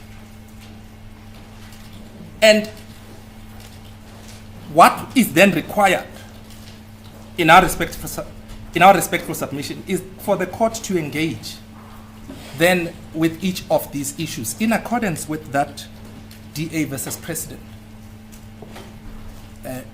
decision with which we don't disagree. So understanding that nothing has been said about my clients, but I'm going to focus on, firstly, the insolvency practitioner's decision, because it seems to us that the applicants anchor their case on that decision. And the approach that I propose to take with that case, it should not, with respect, be misconstrued to be an indication that I'm saying the judiciary is lazy and it won't be able to read the case itself. But I would wish to spend some time on it and the specific paragraph so that we know what it is that the court was dealing with and why, in the context of that case, the court found that the restitutionary measure that had been chosen by the legislature fell foul of Section 9(2) of the Constitution. If I may, then commence by indicating that the legal sector code is a restitutionary measure to transform the legal sector. That there cannot be a dispute about. What can also not be disputed is the fact that that restitutionary measure needs to comply with Section 9(2) of the Constitution. And we equally do not quibble with the fact that for it to comply, it needs to meet the 3 requirements that were stipulated by the Constitutional Court in that decision. Justices, I'm just hoping that if I go in depth with this, it would assist in the process of the writing of your judgment and the conceptualization of the issues. Having regard to the judgment, because you said you want to refer us in depth, so I'm just getting the judgment so I can follow you. Yes, I assume it is part of the board pack Yes. that my learned friend handed up just before the meeting started. So we can, maybe it will be helpful, I think, for us if you deal with this matter in depth. Thank you.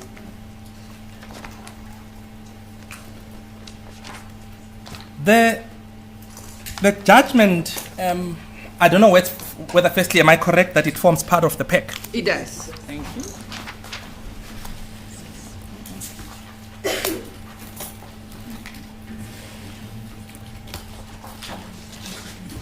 The judgment is authority for the proposition that for a restitutionary measure to pass constitutional muster in terms of Section 9(2) of the Constitution, it must meet the following 3 requirements. The first requirement is that it has to target the discrimination of people or a category who had been disadvantaged by unfair discrimination. So that's the first requirement. The second is that it has to be designed to protect and advance such people.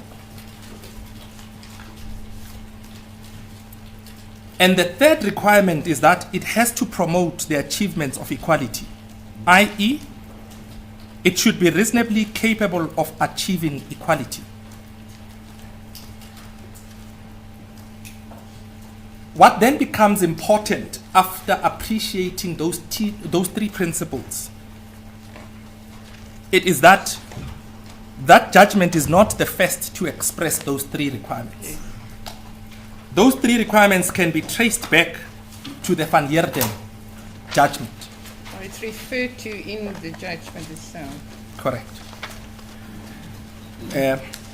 But for ease of reference, when we've also referred to it in our heads, but it's 2004, Volume 6, SA 121. It's a decision of the Constitutional Court. Yes. And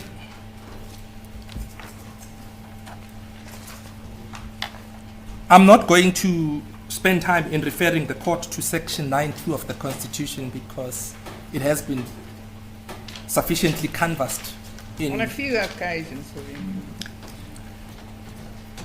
And may I also just indicate why it is important that the exercise be done in this manner. It is because of the warning or the caution that was sounded by His Lordship Justice Nugent in the all-pay decision, the SCA one, which of course after the decision was overturned in the Concord, but the principle that he referred to in that judgment is still a good principle, and which is cautioning counsel on invoking or relying on judgments without Context. Indeed. The same issue with regard to the interpretation of the code and the statement. And which is why in law we say context is everything.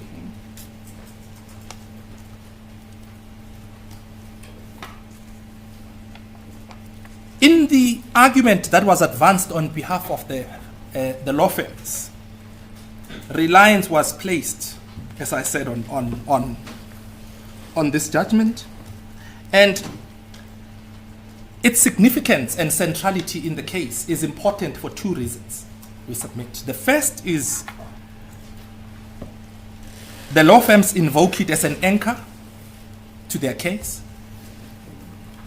and the second is that it introduces the three-legged test, or it echoes. Let me not say it introduces, but it rather echoes because it's a product of Van Heerden. Now, turning to the judgment itself, the context that was referred to both by our learned friends, Mr. Matabese and Mr. Arendse, and to some extent, Mr. Nalani. It is important because the court would need to locate the instrument with which it is dealing, or with which it is confronted for purposes of subjecting it for scrutiny and compliance with the three-legged test. And the judgment as well does so.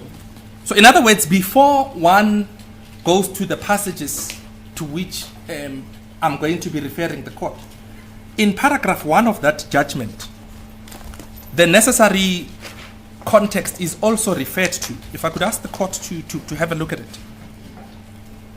Is this we've been addressed? Restitution measures. Addressed on at length by, I think, everyone. Correct. That's So I'm just giving the court the references. It's paragraph 1 and 61. And 61. Yes. The purpose was not for me to repeat that, because that context has already been Yes. But canvassed. thank you for referring in the judgment. So that when the judgment expresses these principles, it expresses them from the prism and or within the prism of that contextual setting, because it is a societal tool. And it is important to also understand what it is that the court was dealing with, and to decide, for the court to determine whether is the principle that is sought to be invoked from that judgment of assistance to this court, and if so, to what extent. Because failure to appreciate, again, that context in which the dispute arose and the court's determination was made might lead one to unintended consequences of simply invoking the principles without... Well, principles, as I've always understand it, Yes. that's the rule of law. That is Correct. what one applies to facts. Correct. The principles will never change. Correct. It's the manner in which the principles apply to Applied. the facts. Correct. But I hear you about context, but I think all three of us is quite well aware that you do not take the context of this case. One try and see what legal principles come out of this case, so that we have them and we can apply them again.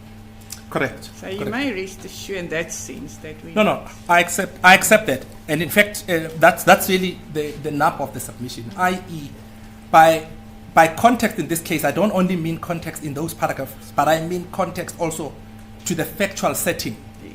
within which the dispute was determined. And that's the area to which I intend to tend in a moment. In paragraph 3 of the judgment, the court will see that what was at the heart of the matter was the policy that was adopted by the Minister of Justice and Constitutional Development, which regulates the master's powers to appoint trustees under the Insolvency Act. The policy was also designed to govern the appointment of provisional liquidators in terms of the Companies Act and liquidators in terms of the Closed Corporations Act. Then the minister, acting in terms of the statutory provisions that are stipulated in paragraph 4, determined the policy. And what is important is the last sentence in paragraph 4 of that judgment. Section 158(2) mandates the minister to determine policy for the appointment of trustees by the master in order to promote consistency, fairness, transparency, and the achievement of equality for persons previously disadvantaged by unfair discrimination. And if I could just, in a summary, deal with the issues at 19 to 25 to say what is the mischief. I'm not going to refer the court to the paragraphs themselves. I'm just asking for the court to make a note that the mischief is set out in paragraphs 19 to 25 of the judgment.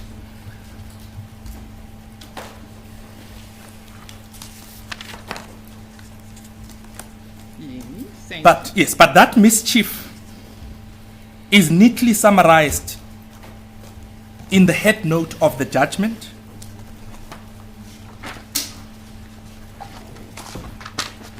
At page 349 of the judgment, I'm using the South African Law Report version, against the letter G, where the court will see that, in summary, the mischief that the court was dealing with was clause 6 of the policy, which provided that the insolvency practitioners who became eligible to be appointed as trustees had to appear on the master's list, which was under clause 7.1, divided into 4 categories. Category A comprised African, colored, Indian, or Chinese females who became citizens before April 1994. Category B consisted of African, colored, Indian, or Chinese males who became citizens before 27 April 1994. Category C dealt with white females who became citizens before 27 April 1994, and Category D comprised of white males and African, colored, Indian, or Chinese persons who became citizens on or after 27 April 1994. Clause 7.1, which is also part of the mischief, in mandatory terms obliged the minister to appoint practitioners consecutively in the ratio A4, B3, C2, D1. The master was required to proceed sequentially from category A to category D and could not appoint from other categories until 4 practitioners from category A had been appointed, and so forth. The master was not permitted to deviate from this scheme except if the matter was complex and the next in line, a practitioner, was not suitable, in which case clause 7.3 permitted him to appoint a suitable senior practitioner in addition to the unsuitable practitioner. It's a strange word, unsuitable. But in any event. Yes, it's you'll recall just this part of this exercise that the court performs. It is the interest of the creditors, which Justice Madlanga speaks to in the minority judgment, and it talks about the nature of the industry that you're dealing with. Maybe less experience. Less experience perhaps would have been appropriate, but Well, so unfortunately, that is the language. No, no.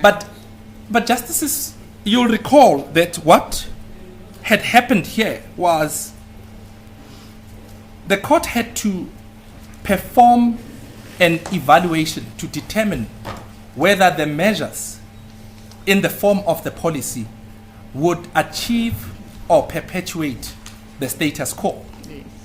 And the court arrives at the conclusion that, in fact, those measures would perpetuate the status quo. Because if you take the last category, the category D, it is purely on an incident of nature that you would fall into that category. It's not whether you have expertise or not, but also what the court says, and I'm going to just touch on part of paragraph 50 to 54. What the court then says is, but even on that categorization, the beneficiaries would mostly be white males. And objectively speaking, that policy, with all its benevolent intentions, sought to be achieved. It wasn't a suitable instrument to achieve that legislative purpose. It was not substantial decrease. But that's, and that is important, because when one adjudges this against the three-step test that is set out in the judgment, and I'm going to move to paragraph 50. No. Yes. It's lunchtime. Oh, it's lunch. Oh, sorry. I apologize. We can deal with that after we've all had a bit of time. Thank you, Justice. It's called Village.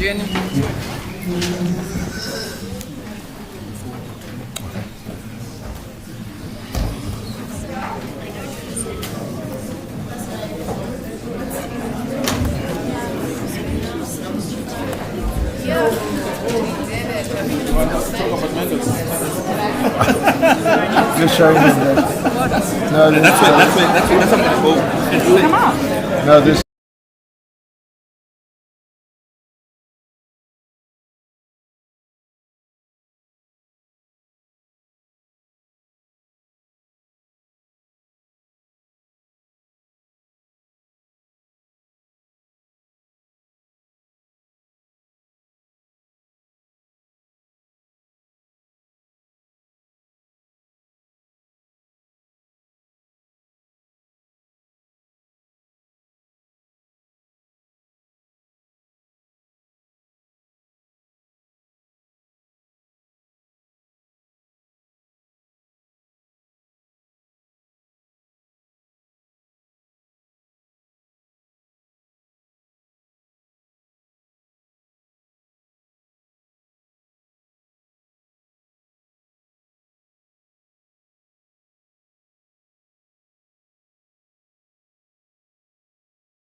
and with good reason when one looks at the facts of the case.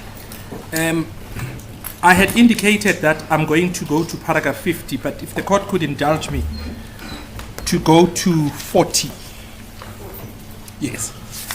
And this is under the legality test, which starts at 33. But I just want to focus on 40 to 42 and 46. Commencing from paragraph 40, while the policy targets persons who are disadvantaged by unfair discrimination, it does not appear from the information on the record that the policy is likely to transform the insolvency industry. Vital to its success is the master's list from which appointments are to be made. But there's no clarity on whether a single list would be applied throughout the country or each master would have their own list. If a single list were to apply, it is not clear how it would be applied by each master. And in light of the paucity of information on the implementation of the policy, it cannot be said that the policy is likely to achieve the goal of equality. And if I could pause here, the court will recall that in terms of the process that is followed for appointing insolvency practitioners, that was really a centralized function that was sitting in the master's office and to be executed by the master. We, of course, are dealing with a different industry where the nature of the code with which we are concerned does not have those restrictions, and thus those considerations find no application. Then in 41, but the most serious defect in the policy is to be found in category D, which is what I had mooted earlier. It will be recalled that this is the largest category because it does not include white male practitioners. So it does not only include white male practitioners, but also practitioners from other races if they became citizens on or after 27 April 1994. Here lies the problem. On the minister's version, the purpose of the policy is to address the inequality created by the racist practices of apartheid, which resulted in the current situation of white males constituting a majority among practitioners. The implementation of category D is unlikely to achieve equality in the future. This is because appointing one practitioner in alphabetical order from the category entrenches the status quo. Since white males are in the majority, most appointments would go to them. Therefore, category D perpetuates the disadvantage which the policy seeks to eradicate. It lumps African, colored, Indian, and Chinese practitioners with the advantaged white males who dominate the entire industry in terms of numbers and affords everybody in this category an equal opportunity of being appointed. Moreover, the category impermissibly discriminates against other races on the ground that they became citizens on or after 27 April 1994. To this extent, the policy does not constitute a restitutionary measure envisaged in 9.2 of the Constitution. A Section 9.2 measure may not discriminate against persons belonging to the disadvantaged group whose interests it seeks to advance. And that's really the nub of the judgment, because this error is the error that then permeates even the next leg that I'm going to deal with. I received a call during the lunch adjournment, and my close friends asked me to say, you are dealing with the 27th of April, is it because it's your birthday? And I said it's got nothing to do with the fact that I was born on that day, but it so happened coincidentally that it is an instructive principle that needs to be decoded so that it can be properly applied to the facts. Then, 27 April 1994. well,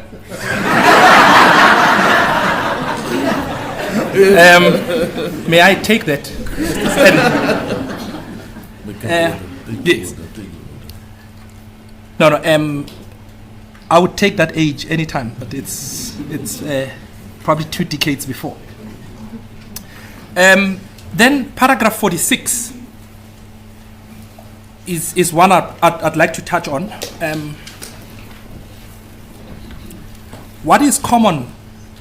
Now, this is after they deal with the second and the third requirements. They say what is common to both the second and third requirements is the reasonable likelihood that the restitutionary measure concerned would achieve the purpose of equality. And the important words are what follows. It is important to note that during the implementation of such measures, it is inevitable that those who were previously disadvantaged, those who were previously advantaged, would be affected adversely. And this is the price demanded by the Constitution to remedy the injustices of the past order and to attain social justice. Now, I pause here because when we get to the grounds, which I'm not going to traverse at great length, but I'll give you the references in how we're dealing with it in our heads. Again, given the framing, the narrow framing of the case. When one applies the code and one has to interpret it from not only the prism of the arguments that were advanced before your ladyships, but the pleadings as well, the case that is sought to be made is the one which is contrary to the facts that the Constitutional Court was faced with in the insolvency practitioners matter. There is no complaint that can be cogently advanced with sufficient material to support it, to say, in implementing the sector code, transformation will actually be undermined by the sector code. What you have is a nitpicking of certain aspects of the code on the basis of which, to use Mr. Nalane's formulation, you are being asked to bring the entire house down. And this case is important, not just from a factual premise that it is distinguishable, but also when it comes to remedy, if justices are not with us. Justices have heard, if the problem is about, let's assume, the usage of definitions, then that is where the complaint is to be located, and that's what should be dealt with. This is after the applicants have, of course, passed the threshold of materiality. Because we didn't have that, we didn't hear much about that, again, because of the framing. The one example that one can think of while I'm at this point is the one that was intimated by my learned friend, Mr. Arendse, when he talks about, well, if you are to implement this code, then bursaries are going to go out of the window. But again, one has to ask whether such a submission can honestly be made by a party that is a partner in the transformational constitutional project.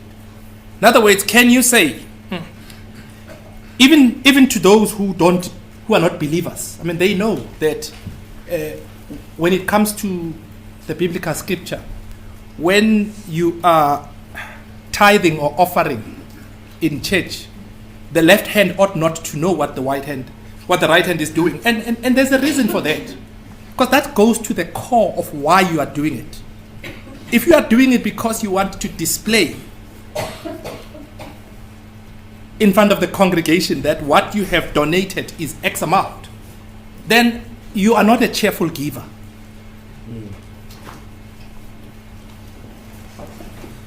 I am merely invoking the principle to say one has to interrogate in substance, which is part of the argument that we make, that the ultimate assessment is going to be one of substance over form.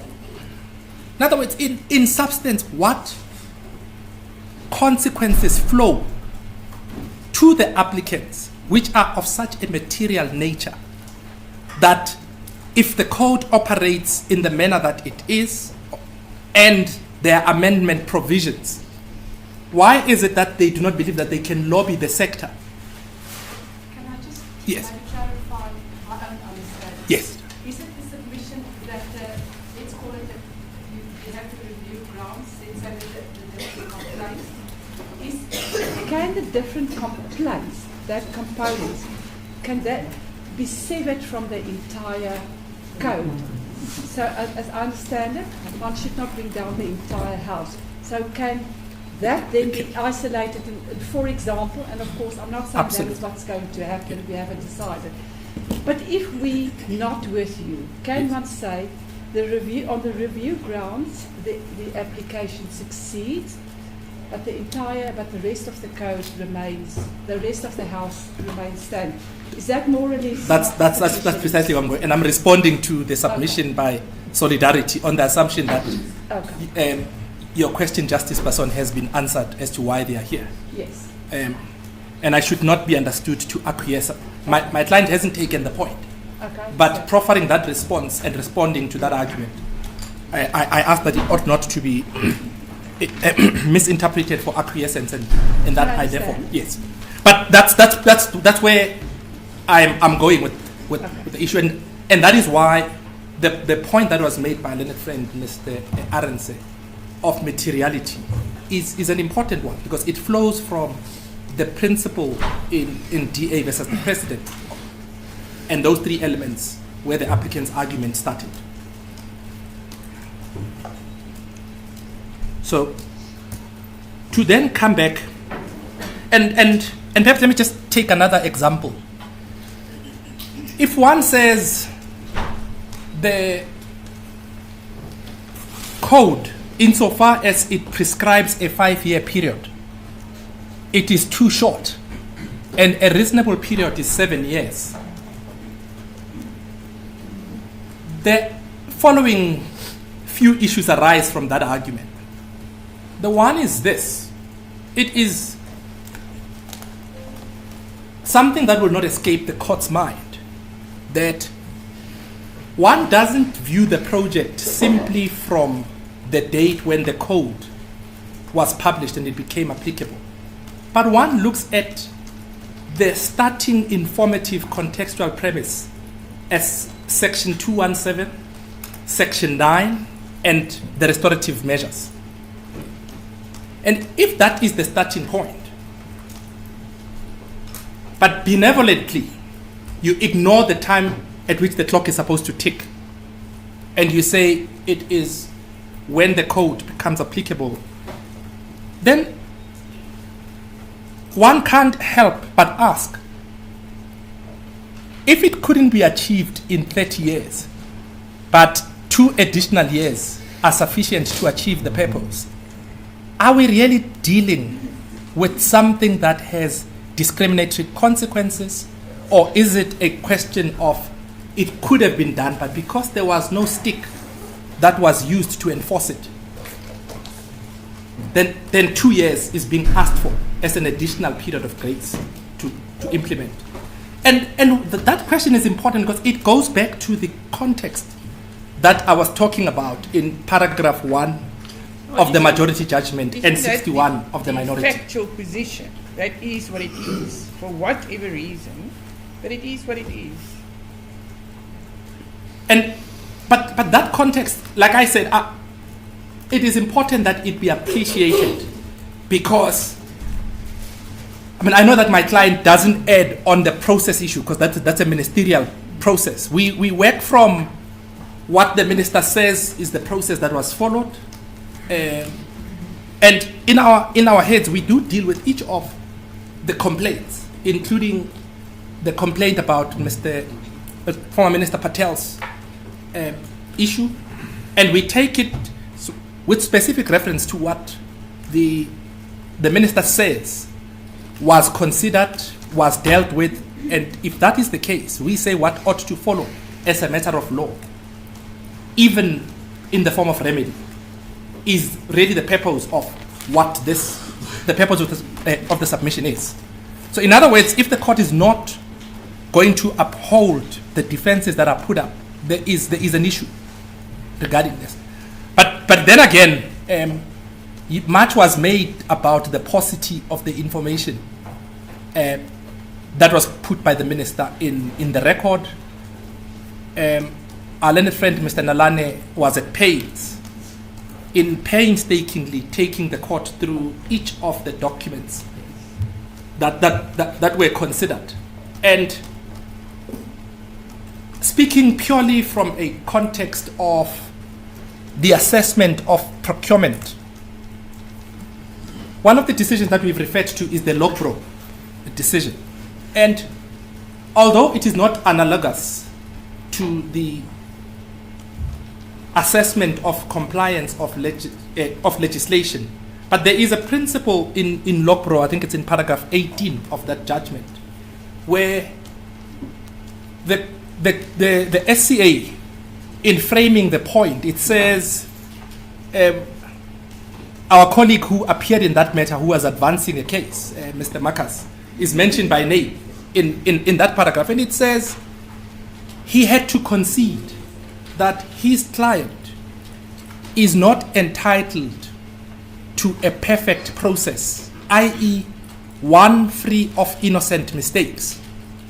And in the context of that judgment, I mean, although we've invoked Lokbro for a slightly different principle, I'm simply illustrating the fact that imperfections and errors are permissible. And that is why it is necessary for the applicants to show why those facts hit or satisfy the materiality aspect. Because complaints, without linking them to their materiality, with respect, do not satisfy. They complain. Do not satisfy the test. And one cannot say, well, cumulatively, because there are so many complaints, the number therefore suffices. If that were the test, you would say on the assessment of these judgments, the respondents are represented by 12 counsel, the applicants are represented by 4, and therefore the numbers determined. That is not how it works. And it is for that reason that the expression says, the devil is in the detail. And we submit none of the facts that have been advanced to your ladyships with respect satisfy the materiality threshold, both in the form of entitling the applicant to their substantive relief, but if the court is against us on it, to the extent that it justifies the setting aside of the entire code.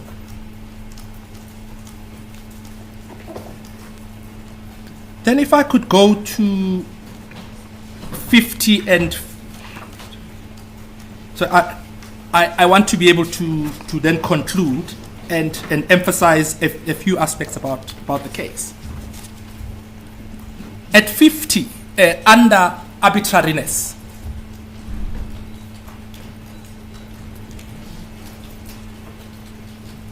the Constitutional Court says, although the policy we are concerned with here was adopted in pursuit of a laudable purpose of transforming the insolvency industry, which everyone agrees needs to be transformed, the implementation of the policy contains arbitrary terms.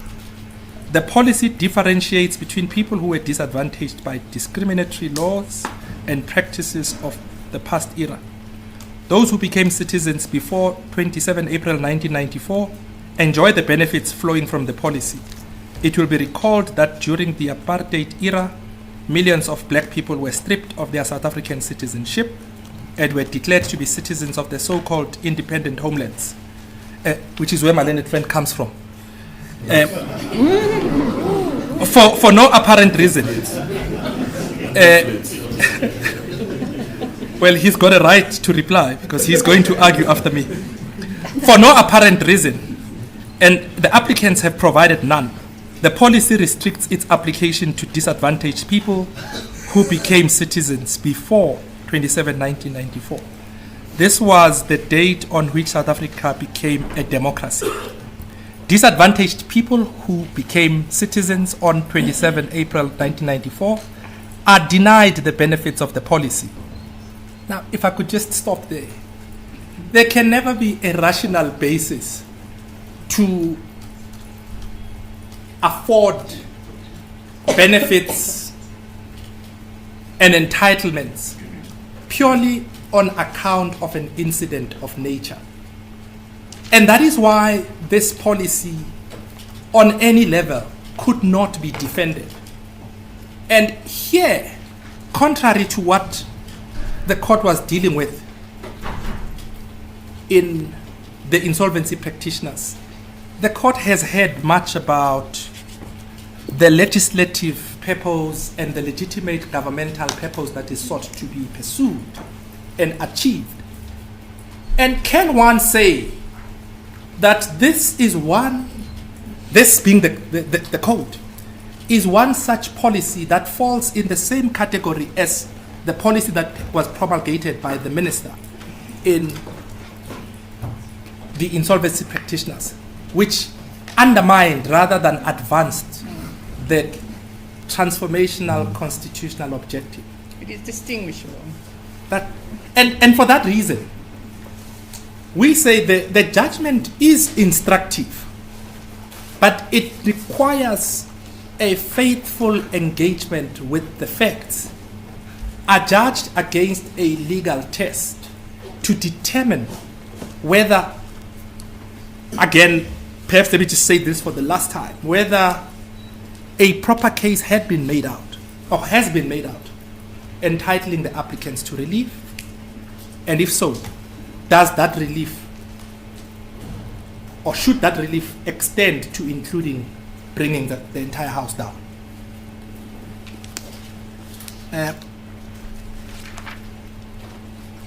Then the court will see rationality in that judgment is dealt with from paragraph 55. While there may be an overlap between arbitrariness and rationality, these are separate concepts against which the exercise of public power is tested. Arbitrariness is established by the absence of reasons or reasons which do not justify the action taken. And again, that's important because we are not in that world here. The reasons have been advanced which justify the action taken, i.e., the publishing of the code. Rationality does not speak to justification of the action, but to a different issue. Rationality seeks to determine the link between the purpose and the means chosen to achieve such purpose. It is a standard lower than arbitrariness. All that is required for rationality to be satisfied is the connection between the means and the purpose. Put differently, the means chosen to achieve a particular purpose must reasonably be capable of accomplishing that purpose. They need not be the best means or the only means through which the purpose may be attained. And there are two submissions that we wish to make from that principle. The first is we don't quibble with the long outstanding principle of our law, expressed in cases such as the Welkom Hoërskool, which really is a paraphrasing of what Baxter refers to as ultravirus. And our law is clear that no matter how laudable the cause, it cannot be achieved in a manner that is contrary to legislation. That we don't quibble with. It's an accepted principle, and that is why we quoted even the paragraphs of this judgment, so that we show that that is not where the dispute lies. The question is the rationality test. And if one looks at the issue of rationality, well, given that test that we all know what the test consists of, applied to these facts. That's and given the low bar that must be satisfied by the legislature. Yes. And that's really the entire purpose of the submissions that we are making in an attempt to persuade you justices to not only contextually look at it, but also the facts and the legal test, as we said, from the prism of materiality.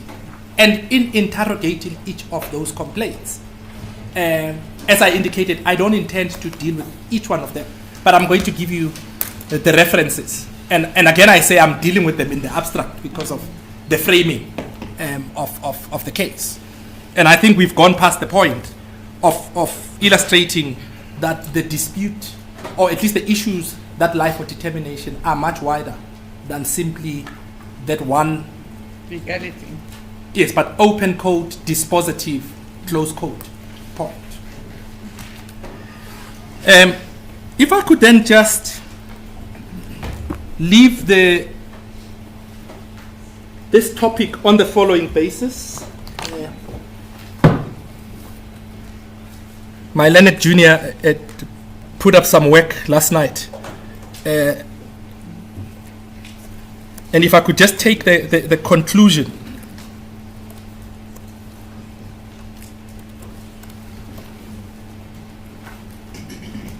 Oh, thanks.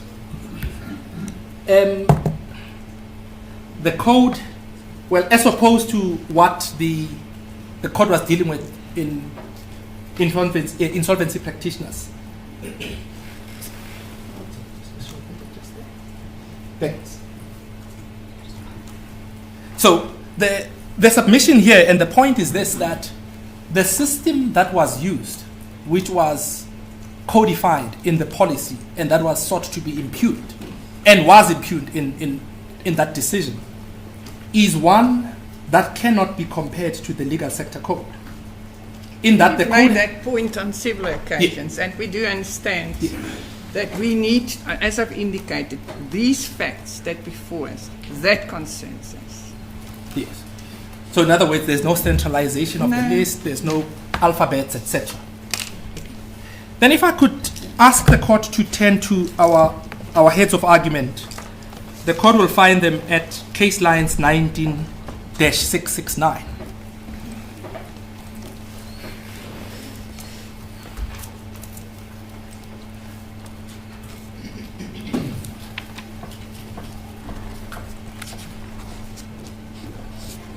Thank you.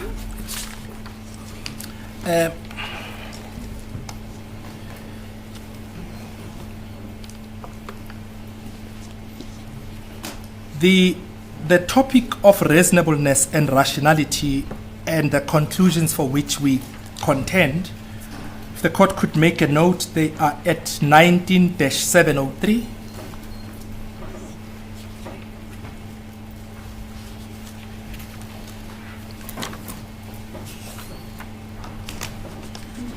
Paragraphs 78 to 82. And we submit that when the court considers the propositions we advance against the backdrop of decoding, as it were, the insolvency practitioner's judgment, those would be easier. We submit for the court to consider and engage with and make a decision thereon. But importantly, for purposes of the case and the factual context as pleaded, if I could ask the court to turn to 90-675. 675. Yes.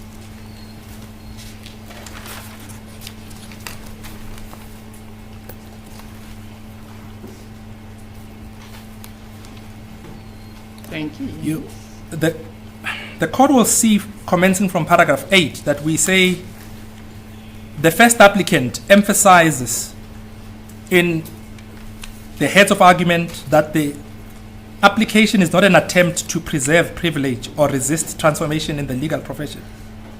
They also say that the application is not about defending the generic codes as a sacrosanct template, nor about the first applicants insisting on the retention of its level 1 status.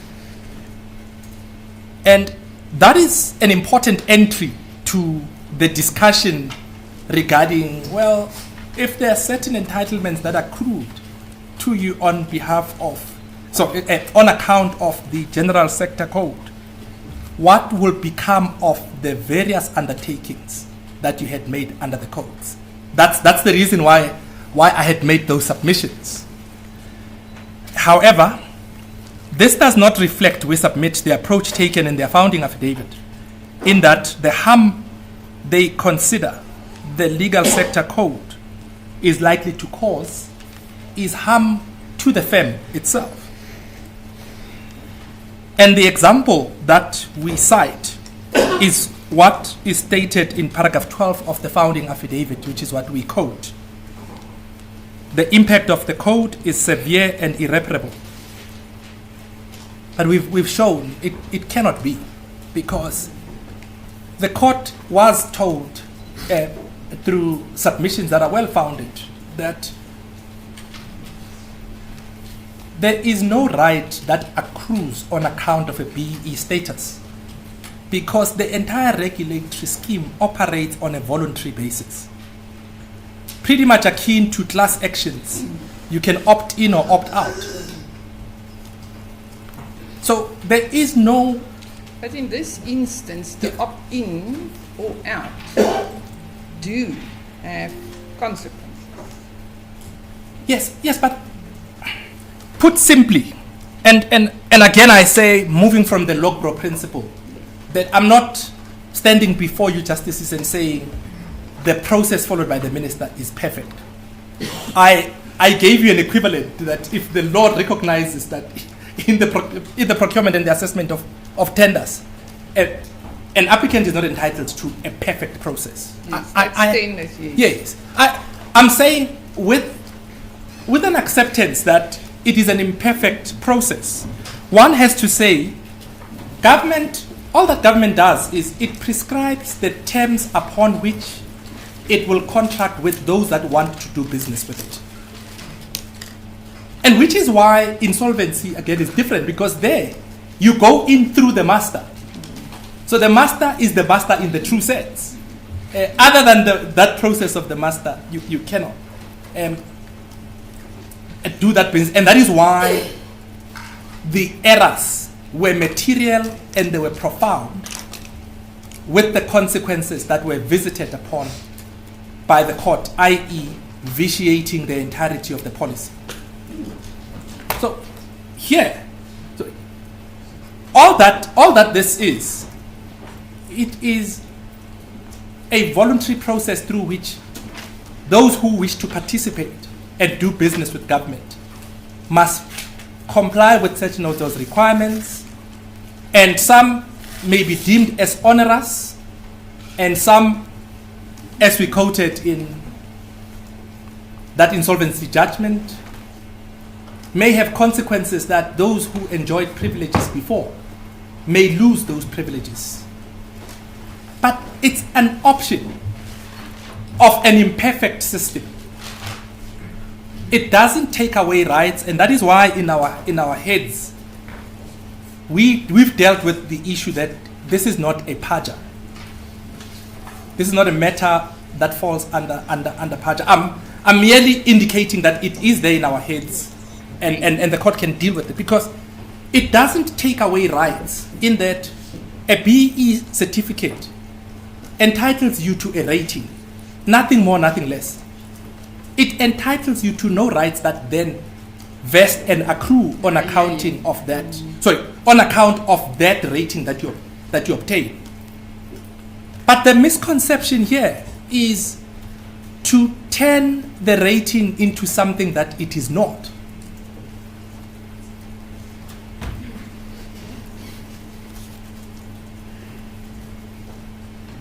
If you want to apply for this job, you must have a license, because what I want to achieve is I want to achieve these objectives. Nothing more, nothing less. You can choose. I don't want to operate and to use the words that were used as part of the criticism in that space. And once we understand that the nature of what we are dealing with here is not then the taking away of rights, but merely prescribing a process and the rules through which government says Yes. it intends to do the rules. Imperfect as the process is, Yes, yes. assist the government in improving the system, given that the codes are forward-looking. Instead of then saying, well, I don't need to conclude the sentence. I think justices get the point. And that is why I spent the time that I did in that, because otherwise if you just superficially engage with the ratio, It's been very helpful, thank you. is in that.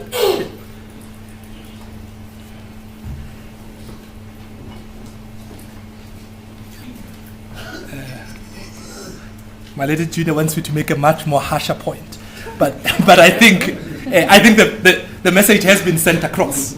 Yeah. And if I could then just give the court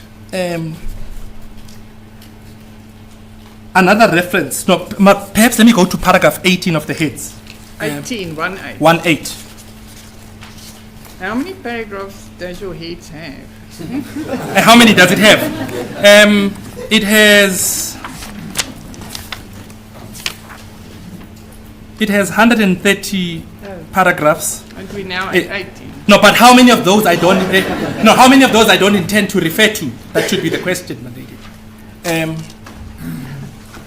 I don't, as I indicated, I do not intend to detain the court through referring meticulously through the heads. I'm going to give you references because Thank you. yes, that's why I had said I'm dealing with this in the context that nothing was said about my client in the presentation. But there are certain of the submissions that were made that impact on my clients. Advocates. Yes. I don't need to make the point that some that are sitting on that side are also my clients. The ones that are acting for the applicant. It does seem to me that the advocate profession is well represented. But that's precisely the point. It's not meant as a criticism. It is meant as colleagues, regardless of race or color, standing up in a court of law and advancing as best as possible their clients' causes without any of us having to then suffer consequences at a personal level.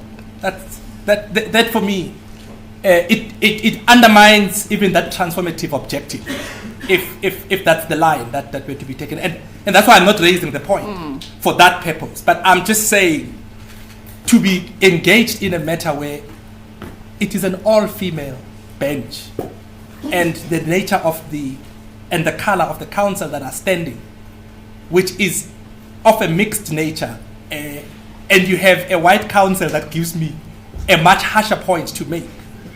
It tells you that the transformation objective, which is a constitutional project, is one that needs to be supported. It is one that needs to be understood in its proper context, and it's not a nitpicking exercise. Now, we do get that point.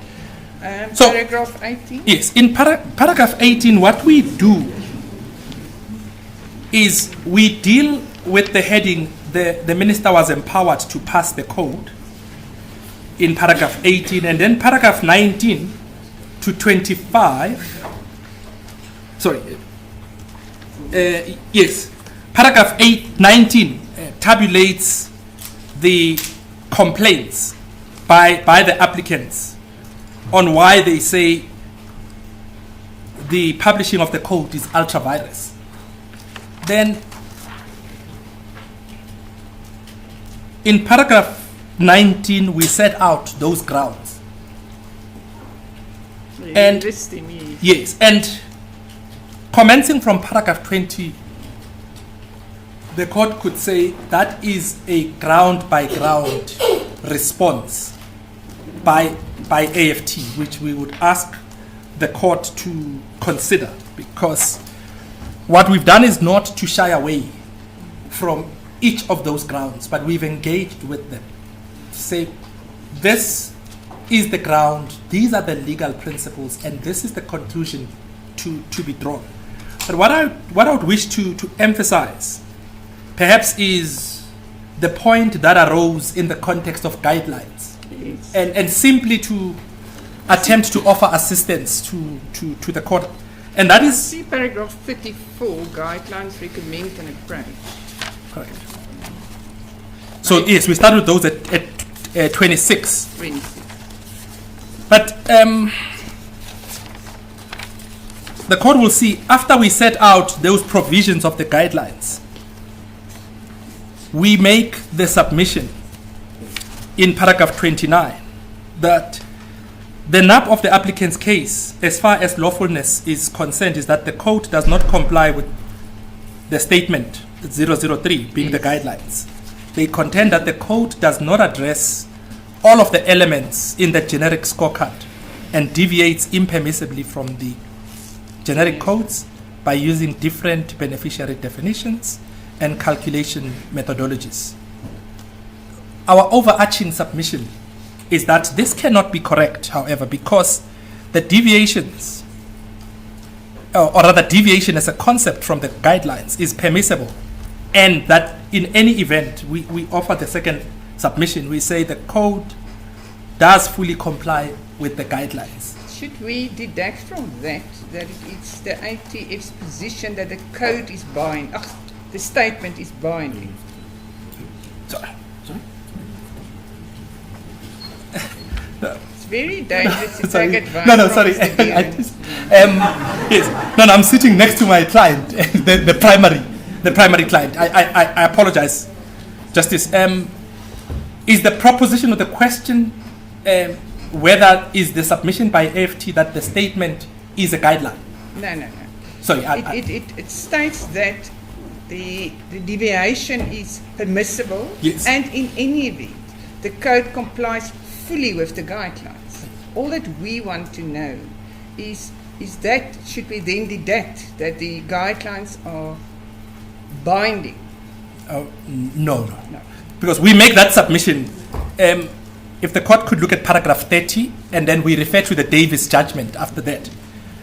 In paragraph 30, we say the objective of the guidelines is not to impose inflexible requirements on what sector codes must contain. Instead, paragraph 1 of the guidelines it says the guidelines are intended to specify the process for developing and gazetting of sector codes under section 9 of the Act, and to recommend an approach for drawing up the transformation charter. And if I could skip the other paragraphs and turn to paragraph 33, which is where we cite the Davis judgment in dealing with a recommendation. And therein we point out the fact that the fact that the word is a recommendation ought to be viewed in context. It's pretty much similar to the must, shall, may.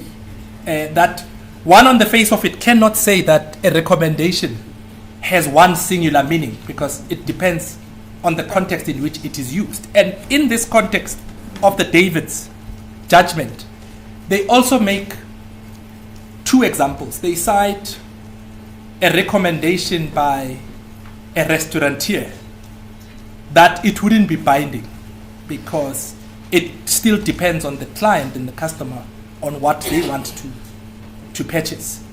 It also makes an example which is akin to when the society or the sector makes a recommendation for a silk, or it will also be applicable to a senior attorney. It is a recommendation. It will be a recommendation to the president, but it is open to the president to determine or decide.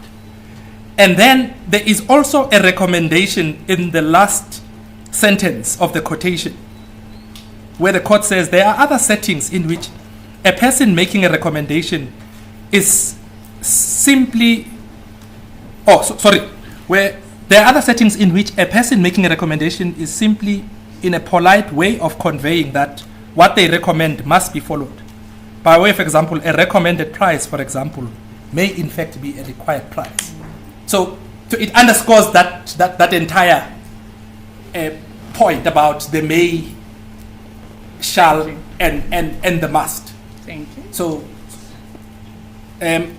just speaking about that, the may and the must, I was given a reference. It is, if the court could make the reference, it's at case lines 39-9. It is the Sasol Oil decision. We've dealt with that. Yes, paragraph 19, that it is an aid. So it aids the discretion, but not a bind. And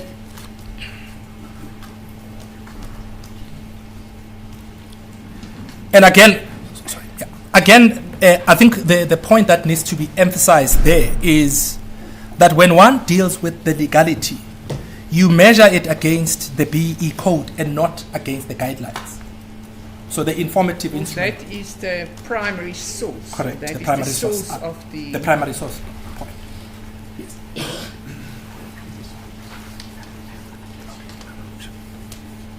Thank you. Then, if I could just also give the court the references of the other points that we make, which I'm going to just deal with by way of reference.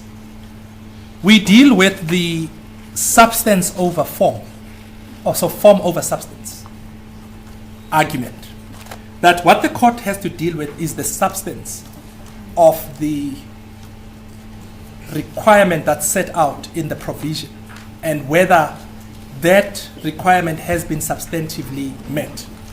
And we make that argument with reference to the socio-economic development point that's being taken, and we deal with that from paragraph 39 of our heads,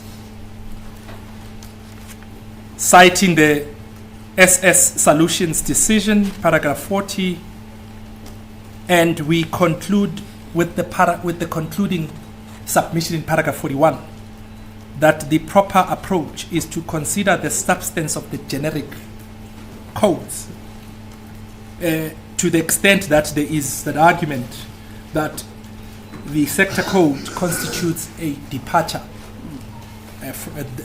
therefrom.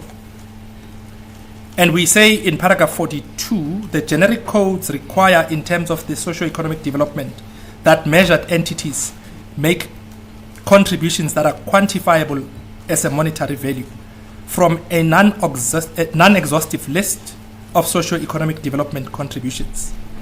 Such contributions are further described in the benefit factor matrix and all seek to support socio-economic development sector-specific initiatives. Although there's not a specific category, it flows through some of the other elements. Yes, but it's in any event not necessary because the guidelines are not binding. yes. But again, we make the point in 43, just perhaps if that becomes an issue at all, because some issues may occur to the court in the process of considering the issues that something that was deemed not to be of primary significance Yes. in the court's engagement with the process. Perhaps it becomes much more pronounced. We deal with all of the requirements. The court will see from 46 under the supply development sub-element. We have dealt with the entirety up until paragraph 75. Thank you.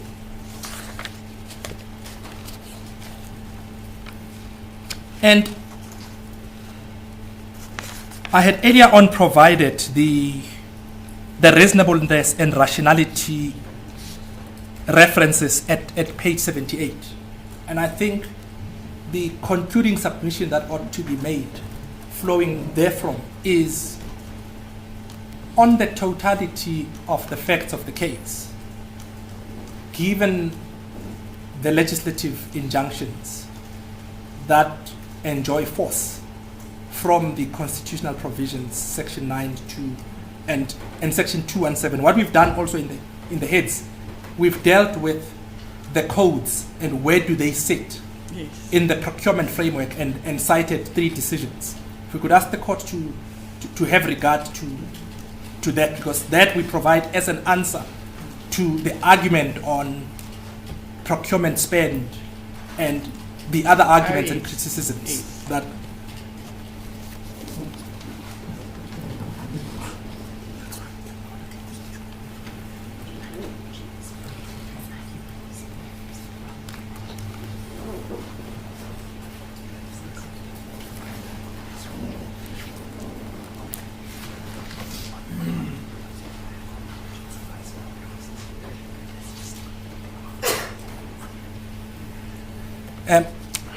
unless there are questions that the court wishes me to address.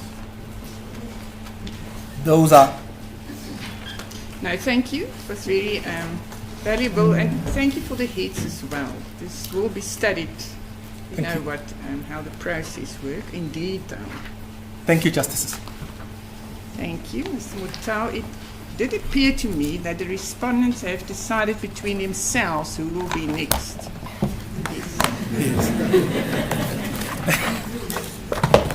Mrs. Kakano.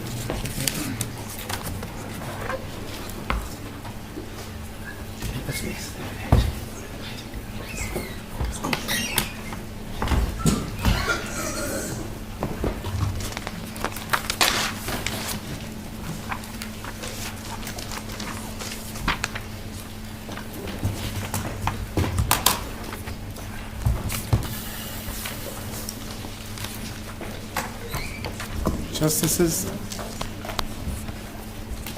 I represent the Black Conveyancers Association, and I'm going to be brief for 2 reasons. Well, first, you can see I'm nervous because I'm one of those bad advocates put at the end after all the good ones have spoken, so that if I mess up the case. That is not true, we will decide. So I'm going to be brief for 2 reasons. One is that we align ourselves with the legal points that have been made, the reliance on the Logbro case, the reliance on a number of cases that indicates that a process doesn't have to be perfect. And whatever the choice was, which choice was made between different options, Yes. it might not be the best option. The court might think there's a better option, but that's not relevant. It never is the best option, because these choices are choices about what I call decisions about the human condition, disputes between people. So what we... Is that a concession?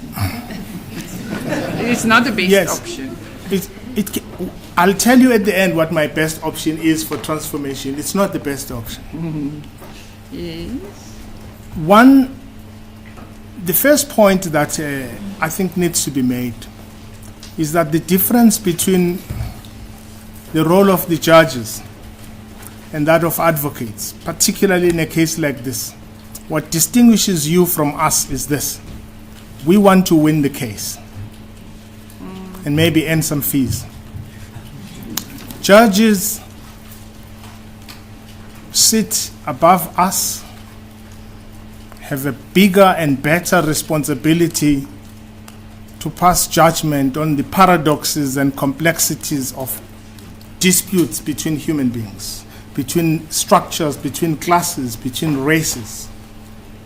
And it is for that point that I said I want to be brief, because I take Lady Presiding's wise counsel yesterday that we don't have to repeat what has been said. 2, I will be brief because South Africans have a dubious relationship with truth. That is why they cringe when we tell the truth. And so I'll be brief because I do not want to burden the court with that. I want to rely for the point, the only legal point we want to make is the point about what should the court use to interpret a statute or a legal instrument. My learned friend talked about form over substance. And I want to take the justices to a number of cases. One of them is the Van Heerden case. I think it's paragraph 31 to 34. I do not have to read it, but it tells us this, that in assessing what decision must be made and whether form must be chosen over substance, judges must look at the materiality of any irregularity on the side of form against the importance of what is the substance. Now, I'm happy that the applicants start like everyone. We like transformation, but people always say, I'm not a racist, but, or I'm not a sexist, but. Usually what comes after but negates the first sentence. And Van Heerden tells us that we have to then, as judges, look at what form, what is the context within which judges must apply those principles. And the cases that I wanted to look at are cases that are real, but one of them is fictitious. Because it's an old 1949 warning by a philosopher to judges deciding on matters of form and substance. And I'm going to add to that an Indian Supreme Court case that I think should be read the world over by judges who believe that their role is not to be legal positivists looking at the mechanics of law, but arbiters of disputes in society, and usually societies that include classes and races that have been subjugated for centuries. And that is the role you have today. And that, by the way, I want to preface this quote from this judge by this: marginalization and exclusion, which are the subject of this case, lead to social death and mental disintegration, the same way physical starvation leads to death. And if you do not realize that the people are full in this court mostly are black, they are here because this case is an existential case for them. It's not a case about mechanics. For many it is, but for them it is not. It's a case about existence and living in dignity. For someone who's white, who's been privileged, it's a case about mechanics sometimes. It's like a man dealing with problems of women. Men usually deal with the issues of sexism with some casualty because they are not the ones who bear the brunt. And so this case that I'm going to quote is a statement made, and it quotes 4 judges. It's a fictitious case, so no one should accuse me that I quoted a case that doesn't exist. It does not exist.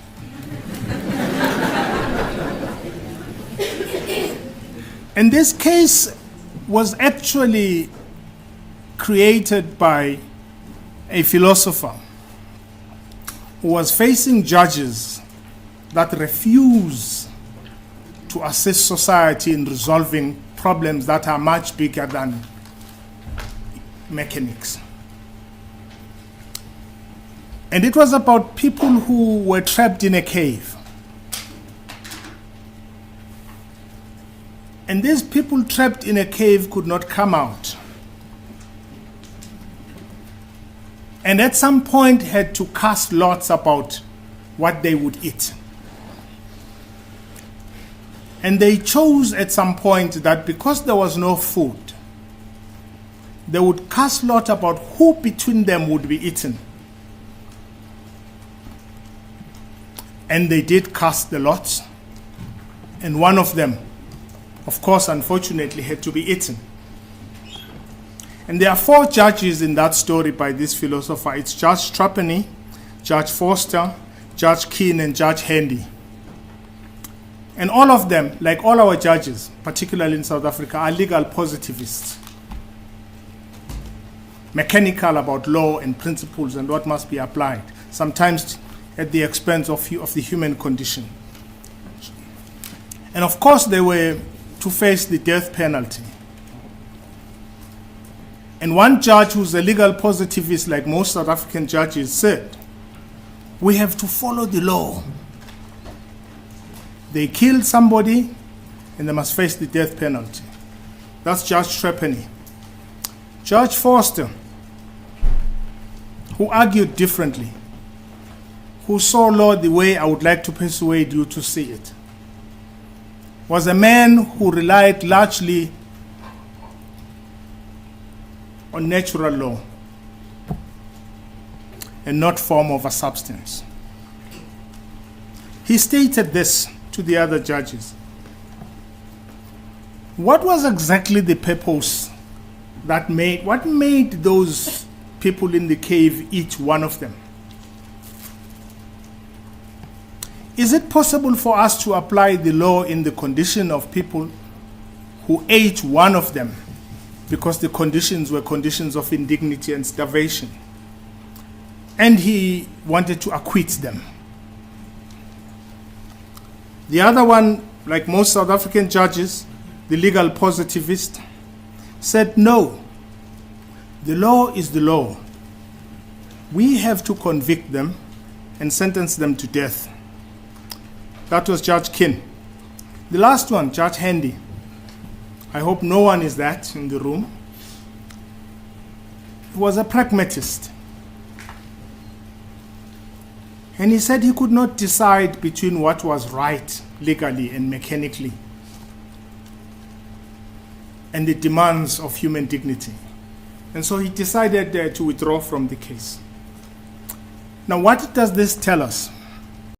It tells us that the purposive interpretation of statutes and legal instruments demands that judges must rise above the mechanics and measure the form, no matter how incorrect, against the problem in society that they must resolve.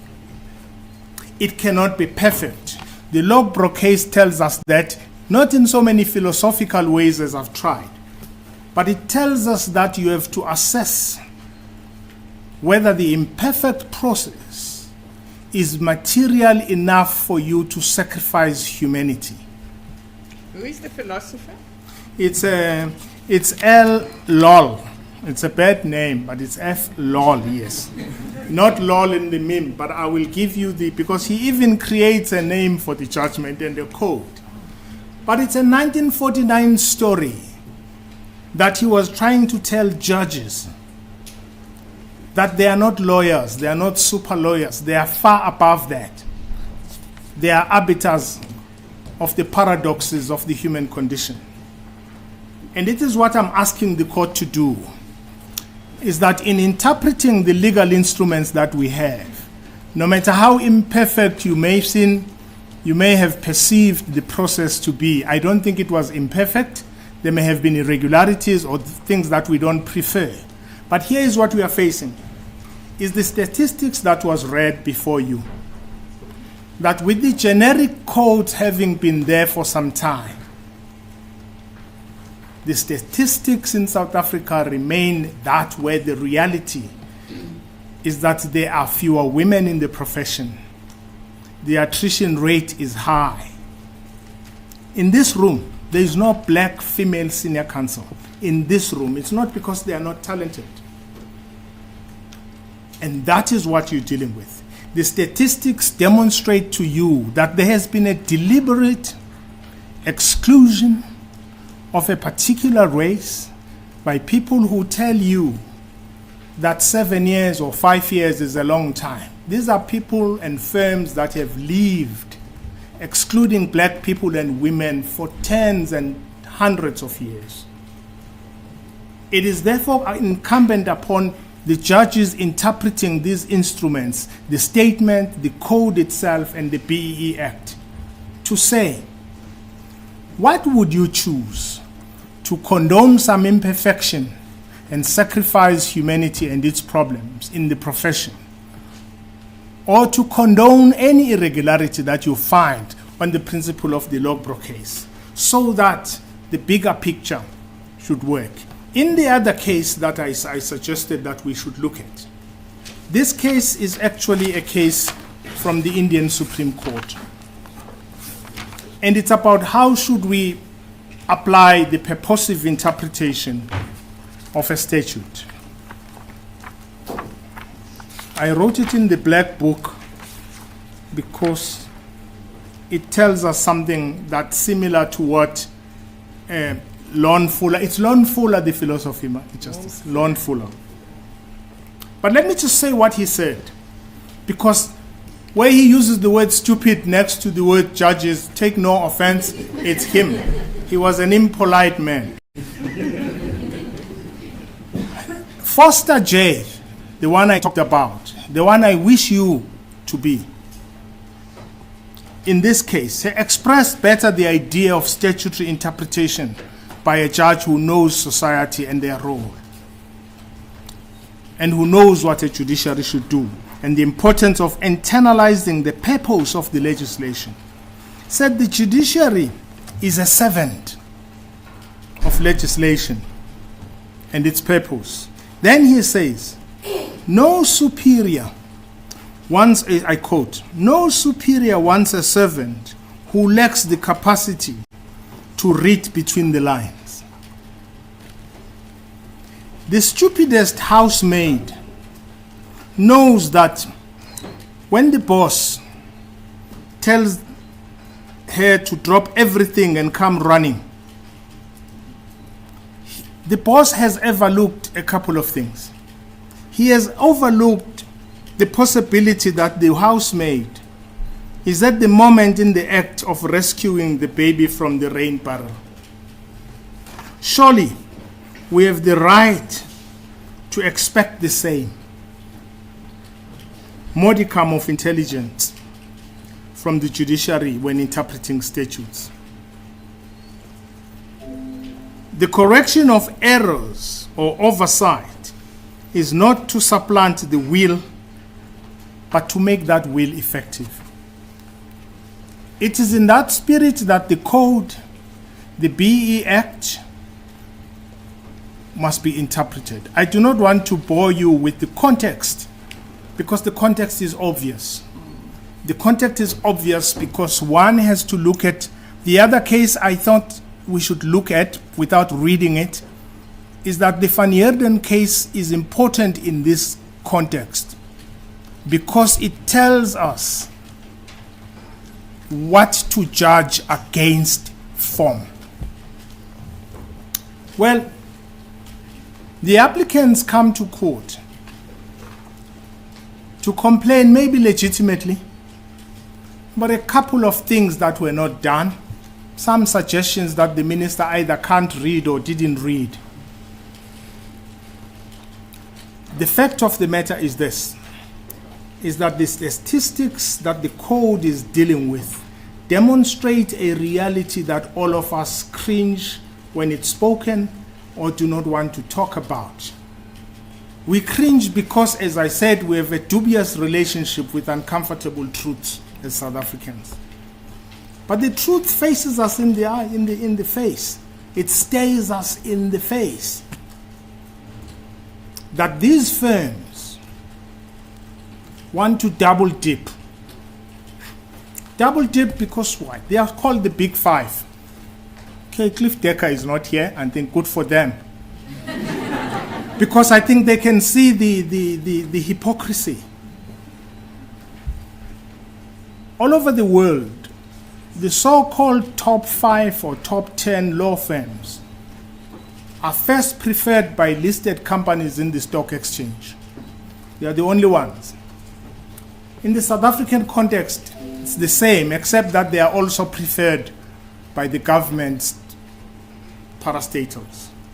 And so I call it double dipping, because to the exclusion of black people and women, indigenous people of this country, these firms who can opt out want to be briefed by the state the same way they are briefed by the private sector.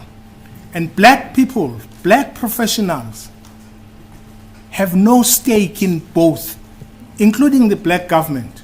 Because the reason this code is put here, which is not radical enough to say, I'm not accusing government, all I'm saying is that the reason government has codes like this, including BEE, it's because it actually wants to brief this minority of white firms. And it tells them, please have a sprinkle of black people with you so that we can brief you. Because the government itself, as black as it is, suffers from what I call epistemic dependency on whiteness, in that it cannot brief its own people. And it has to be forced by people who don't want to change. And what does it do? Black lawyers, like their parents and their grandparents, have to remain beggars even when there is a government that could easily take the billions and give it to them, because their state has a dubious relationship with white power. We shouldn't be here if the government, if the DTIC was committed to empowering the people that are in this room who are black. And by the way, someone even said, and this is the reality of this case, that it's good that we're all black here. Well, it's not good. It's not good because sometimes when white power wants to conceal its purpose, it hires us. Right? Someone said in a few months' time, it's good that we are all here. My lady, I want you to look at a commercial or competition case about mergers and acquisitions in a few weeks' time. And you will see what the white firms that are here will do. There will be white males sitting in the rooms, the ones they do not need when they want to project the image of transformation. This demonstrates the hypocrisy that our judges must see through if they are not legal positivists, if they can distinguish between substance and form. And substance in this matter, substance is whether you believe that the black condition which has existed for the past 500 years is something to stop. That is what a judge does. A judge is not a super lawyer. A judge sits above us because they can compare the paradoxes that exist in society. We are not that big. We are selfish. Because we're human beings, we're not judges. And so in this case, we ask that the judges must choose between one or two irregularities that may have happened in the process and what I think is an existential question for a number of people who may leave the profession soon. I kid you not. The white firms are being briefed. We are here because as black people we we are in no man's land. The white world, which has money, doesn't want us. It has a dubious relationship with our leaders who don't want us. They brief them and create some code for them to accommodate. It's like someone who steals your car and says, well, you know what, I will actually give you a lift over time. That is the South African condition for a black professional, a black person. And that is the context that I think in the purposive interpretation of these codes, you must do what the Indian Supreme Court judges have done, because they've been brave enough to understand that being a judge is descending to the very decisions, philosophical outlook of society that produce discrimination, that produce feelings of inferiority. So form will perpetuate. Form? Form will perpetuate. Form can perpetuate, the condition. But you are called judges because you're better than us. You are called judges because you do not have to entertain the idiosyncrasies of human beings. You have to rise above those idiosyncrasies and choices that these firms just want to make money. Maybe some of us just want to make money. But your job as a judge, judging disputes between society, is first to accept. None of you can deny that black people have had a tough time. It doesn't matter. They have a tough time for 500 years and they have a tough time today. And what you need to do in your purposive interpretation is to look at what Section 9 in the Constitution is about. It's about equality. Section 10 is about dignity. And if you are satisfied that black people and black professionals have had a life of dignity in the past, and now, well, you have to find in favor of the applicants. But if you believe that the plight that Section 9 and 10 about dignity, those provisions are more important than the mechanics of decision making, you shall have risen above what judges do. I want to leave you with what a judge, Pius Langa, said. He died and left all of you as judges with one paragraph. And this paragraph is about you being courageous. And he said this, by the way, in his last lecture before he died. And he was talking about judges who are brave enough, not just to dissent from another judge or a panel, but judges who are brave enough to take causes that may be unpopular. He says about a dissenter, and I hope you are dissenters. He says sometimes it takes a dissenter to change the course of history. Sometimes the dissenter, like Galileo, is disliked and frowned upon. But it is the dissenter that moves society forward. It may well be that we are in a court where judges will heed that call and look at the statistics against the mechanics, and look at the arguments by people who simply want wealth accumulation for a few, and others who are simply asking to be accommodated. That is the purposive interpretation we must adopt. And I ask that you dismiss this application, not because it's not legitimate, because it fails to appreciate exactly what are the big issues, what is the black condition, what is the condition of the black professional, compared to the mechanics that they raised. And this court, which I think this case is the most important we've had in a long time, it may look small, is that you are asked here to take decisions either in favor of people who have never known dignity, or in favor of people who want wealth accumulation only for themselves. And the reason there are disputes like this in life about human rights and freedom of trade, the reason we are in court every day about rights, justice, presiding, is one reason. It's not because we interpret rights differently. It's not because judges don't understand rights or lawyers don't understand rights or clients don't. The reason there are disputes about human rights, it's because we've not resolved the dispute about who's human. That is what we are here about, is that there are people, largely these 4 white firms, who believe that they have an entitlement to good life, dignity and wealth accumulation at the expense of women and black people. That is the truth we have to face, and that is what I'm asking you to apply in your purposive interpretation. There are corpses, living corpses, who have come out from these firms, even amongst you judges, who've had a tough life with these firms that are white, whose culture is white, that do not see human beings who are black as people with feelings, that have ambitions to live a life of dignity. That's what this case is about. Thank you, Mrs. Kokona. And Mrs. Kokona?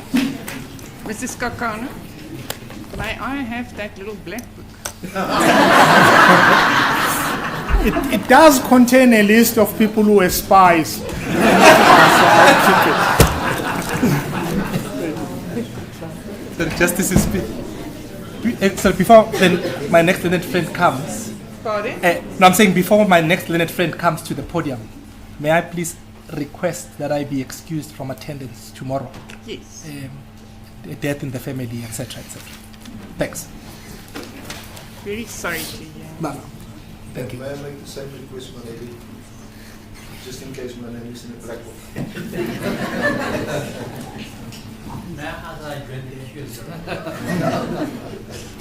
Also excused. Yes. Same with I object to them being excused because I'm going last.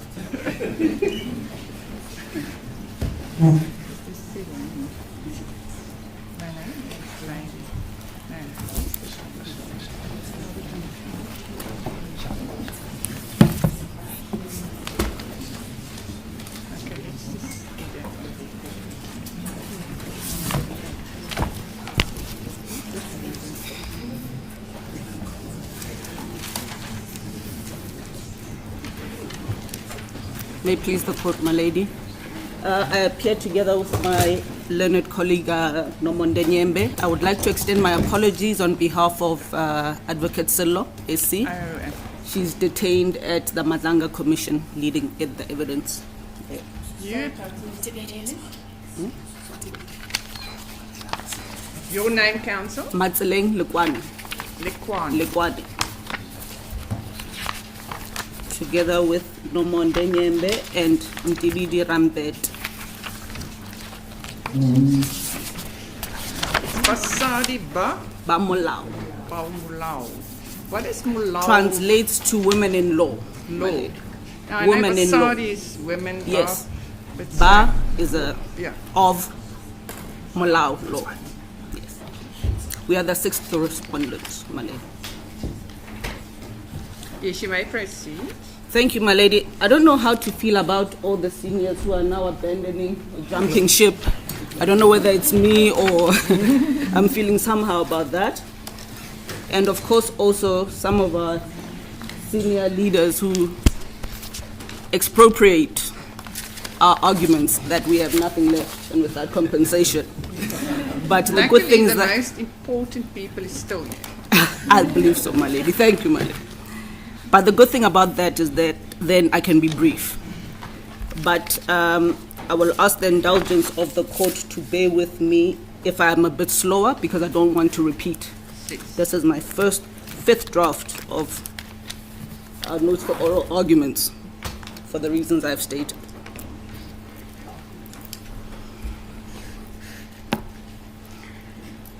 My lady, I also feel that it's a setup to stand here after Mr. Skakane can only go downhill from here.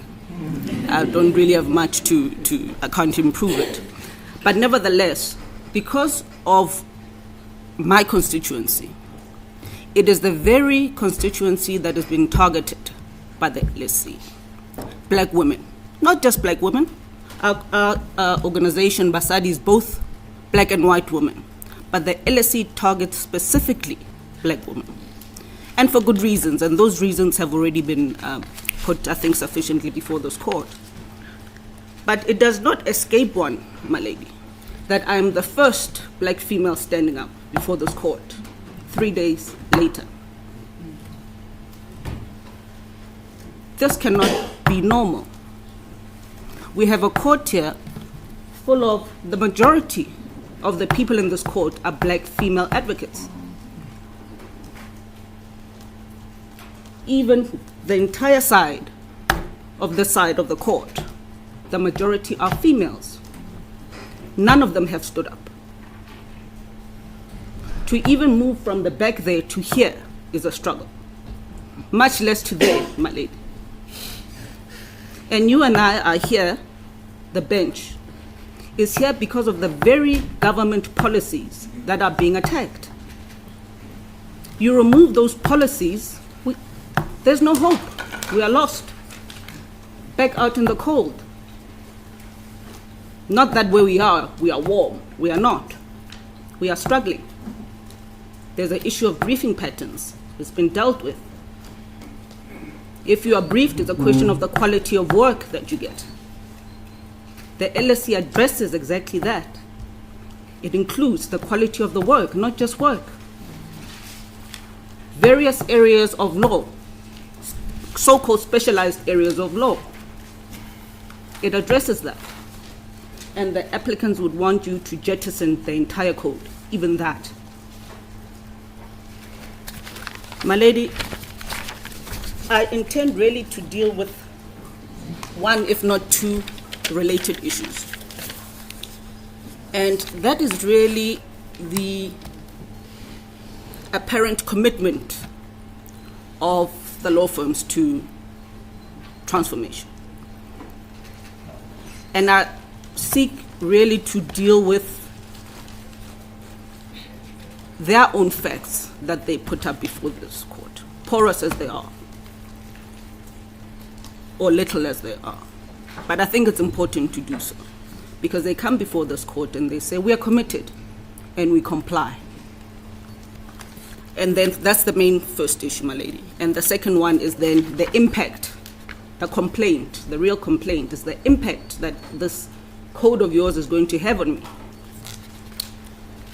So, my lady, maybe let me jump to the commitment right away. The NRF deals with it, at least NRF says something as to what it is. It's a different proposition altogether. May I refer the justices to the founding affidavit of NRF, page 02/59.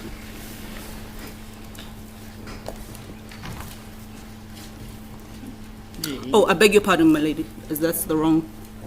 That's impact. I've jumped ahead of myself.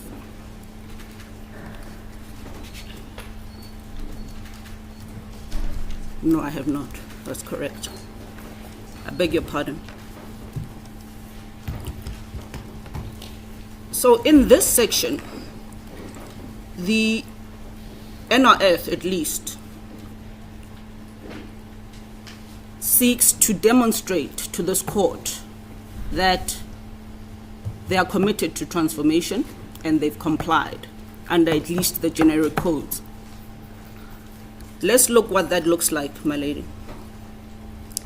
At paragraph, from paragraph 96. 96? Yes. Yes. Now there, that's where they say, look, I'm level 1, the highest attainable level. It can't get better than this. They summarize it in the subparagraphs to section 96.1. I won't read it out. And they tell the court at paragraph 97 that it has invested substantial time, money, and resources into maximizing that level of B-BBEE compliance. Then from 98, paragraph 98, that's where they seek to convince this court that, or to demonstrate to this court their commitment to transformation. They deal at paragraph 99. I won't deal with all of them or read all of them out, but I think it's important to see the basis on which that they say that they're committed to transformation. They address the various elements. 99 is enterprise development. They say, they tell the court and the nation, in 2023, we onboarded a black female-owned law firm. 100%? Yes, 100%. Thank you. As an enterprise development beneficiary, and we continue to support it in 2024. what is the level of the support? Or what does that support looks like? They paid the owner of the firm to participate in an advanced business incubation course. That's 99.2.1. Sub 2.2. But it goes a bit further. Yes. So this person now has an Yes. experienced business mentor to advise and assist. So it wasn't a one-off. Yes, yes, Yes. I accept that. Then they provided the owner of the firm with LexisNexis. I'm summarizing, of course, my lady, so that I don't detain you, but it's there, the references are there. 2.3, they provided the owner of the firm with mentoring from select NRF lawyers, including its CEO and CFO. They introduced the firm to large corporate client from which it subsequently receives work. Now, of course, this is commendable. There's nothing wrong with this. I think we can accept at this stage that on all the evidence and the statistics, the generic code did not bring about the transformation that one would have hoped for. Yeah. But I think it does not really assist with the question that we need, because we need to look at the acts, at the statement, the guidelines, Yes. and then at legality principle Yes. and so forth. No, I appreciate So that. whatever the firm has or has not done is not really going to bring us closer to what we need to decide. Perhaps not, but I'm not sure whether that's correct, my lady. There have been various submissions about context, which I won't repeat, it's before the court. But it's important also to have appreciation of the reality in these courts, Now, I hear you. on the ground, what is happening. May I proceed, my lady? Yes, you. Thank you. 99.3, what they're really saying there is we are continuing, this is now the next year, in respect of the same onboarded firm, to support this firm. Then I will skip to the next element, supplier development. That's at paragraph 100 as 0263.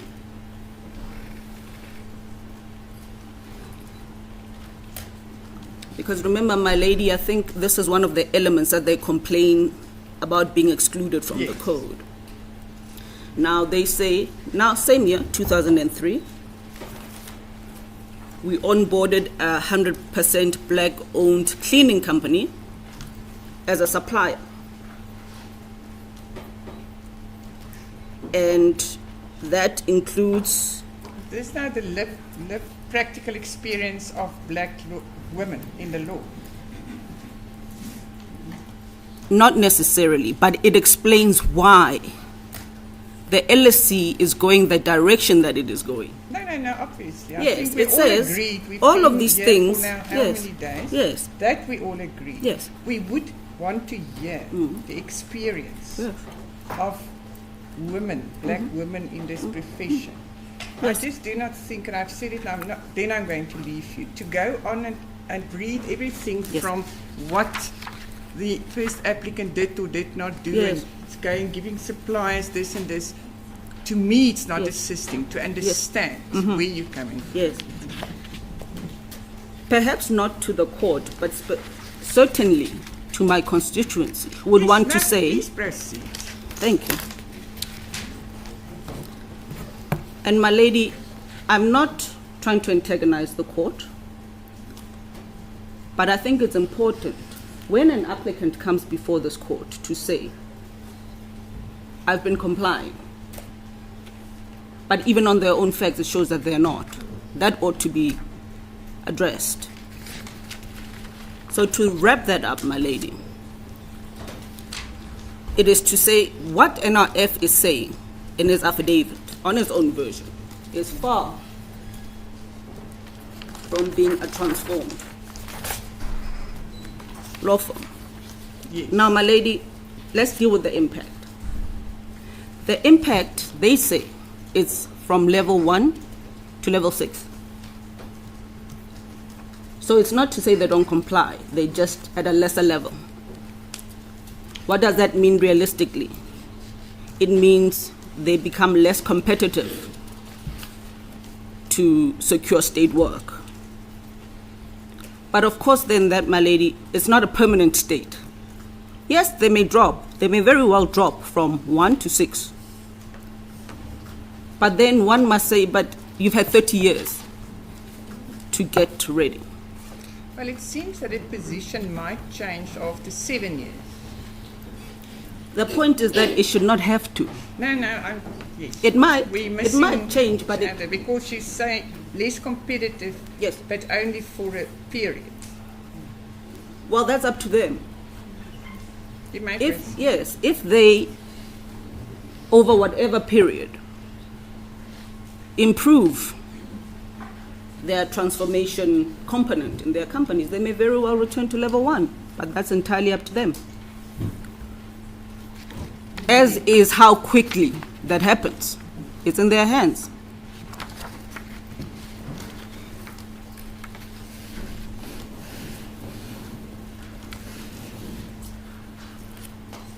So, my lady, I won't repeat the rationality aspect. It's been dealt with. Thank you. The only point I'll make is that the applicants do not have to like the measure. There may even be a better measure, but that's not the test. The test has been articulated by my colleagues. What you have to show is it serves a legitimate government purpose. So, my lady, the impact that they complain about, I would submit, is not surprising. And I simply say that because if your ladyship will recall, justices will recall, the applicants were part of the stakeholders who were the architects of this LSC. The law firms were some of the stakeholders. I'm not sure they were. I know that they did give submissions. Yes. So yes. They weren't stakeholders in the sense of we saw who the stakeholders Well, perhaps to be more accurate, in the sense that they were part of the they made submissions. The attorneys, yes, LSSA, thank you, LSSA, their representatives. So they knew all along that this code was coming. They participated in it. So they should not be surprised that it's here. And now they complain that the time is too short for us to do these things. They've known all along. But in all fairness, one would not have known what the precise code would be before it was published. Yes, well, there was a draft. Yes, that's the point. But, there was a draft. There were submissions made, and apparently it was taken into account. We still need to go through all of that and see whether it's true or not. Yes, which is not a question that my client can answer, of course. We were not part of that.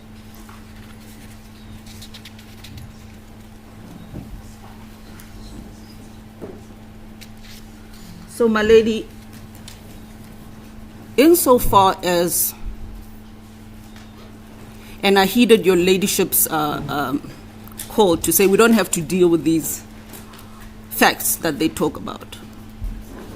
But just on a further note, and I'm sorry that I'm jumping around because I've had to scratch out a few things. Now, this is a debate, and as yes, your mind flow. Yeah. The certificate that they rely on, the verification certificate, does not really tell you much about the content of this level 1, the transformation that is actually happening. It gives you a percentage. So in considering the question as to the rationality and really also the need for the LSC, I would submit that it's important for the court then to have that against the backdrop of what the applicants put before the court, because that's the only way we can know. Why do you say you're compliant? Why do you say you're transformed? Only they can tell us. Give us the facts, the details. The certificate doesn't give you that.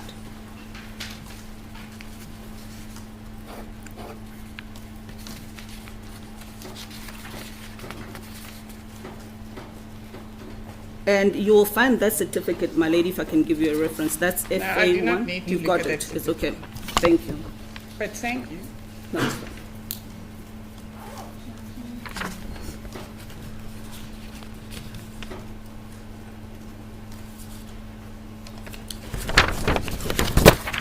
So, my lady, what will then be the effect of the LSC? On the applicants, it will be a financial effect. On the rest of the people who are sitting in this room who need this code to be enacted, it means if it is jettisoned, the status quo remains, i.e. they cannot move from the back to here to there. It arrests the current position, because now we go back to the generic codes which we know have failed pretty much. Well, let's think about this. That will be the immediate effect. Yes. But this will then go back to the drawing board, so to speak. No, sure. But I don't know whether that's an answer, No. because the harm subsists. Some of it won't be able to be reversed. The issue of the attrition rates have been bandied before this court. So by the time it comes back, how many other lawyers would have left? And that's life-changing, if not generational, because you don't know. So, my lady, is it a painful process that the applicants have to go through? Yes, perhaps. Is it a necessary one? Yes.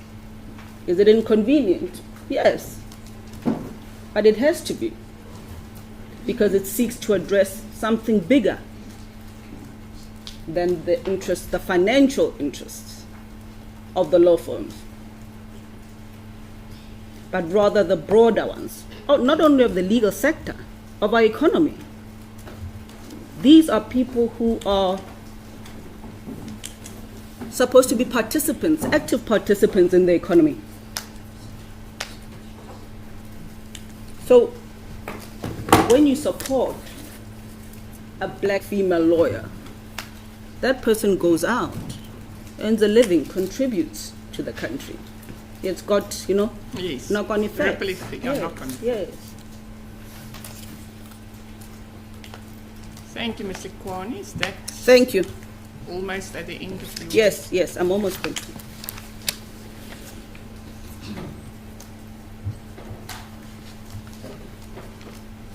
And the issue of the opt-in and opt-out, I won't repeat it. Less to say that there's nevertheless, even if you opt in, you're not guaranteed to stay there. You're just there in the pool, Yes. competing.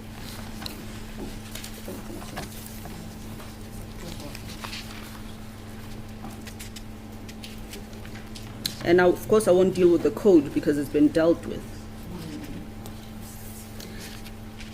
And then I've already dealt, my lady, with the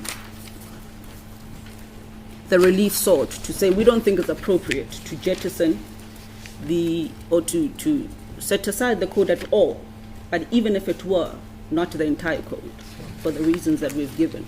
Because it's like throwing out the baby with the bathwater, the good and the bad. We've had a lot of babies and midwives. Yes, my lady.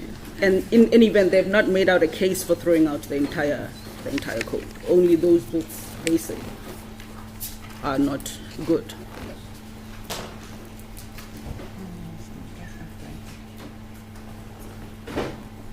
And I've dealt, of course, well, my learned colleague dealt with the incentive model. Yes, it's an incentive model, but it's a pity because it ought not to have been.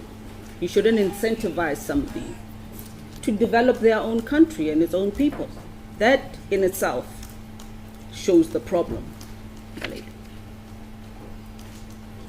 And my learned junior during lunch reminded me that your ladyship had asked about the 1 to 3 months vacation. Who takes 1 to 3 months? Yes. And I'm advised that university students do have 3 months in a year because the provision speaks about vacation during a measurement period, which is a year. Oh, I see. So it's not 3 consecutive No, months? no. Okay. No, it says in a Thank you for measurement clearing period. that up. Yes. So they can do vacation work during those times. Okay, you're good. My lady, those are submissions. Thank you so much. Thank Mrs. Paul. Okay, let's just see at this stage, Mr. Deerings. My lady, Saula will go next, then Sajana, and then BLA last. Yeah, but we need to look at time now because there's need to be reply as well. Yes, my lady. What timelines? Well, I think have the respondents discussed their timeline. Yes, my lady. Yes, ma'am. May I Okay. please? So Just let's. before my learned colleague proceeds, I just want to remind my lady of the caution I gave you on Monday, that standing down until Tuesday may impact us finishing on time. No, but try we, our level best to try to finish on time. Yes, no, we will try and finish on time. We thought because of the overlapping issues that we would be fine. But there are still some issues there. May I say, just in relation to this, may I ask, and we're not going to dictate it, but if the bench could give some thought to the amount of time they want to give us in reply, we should also give the remaining respondents. We'll take whatever you give us, and we'll split it up. But if we just get an idea of what sort of time will be given in reply, that would also give the respondents an indication of how much time they're going to have left for the That's fair remaining enough. response.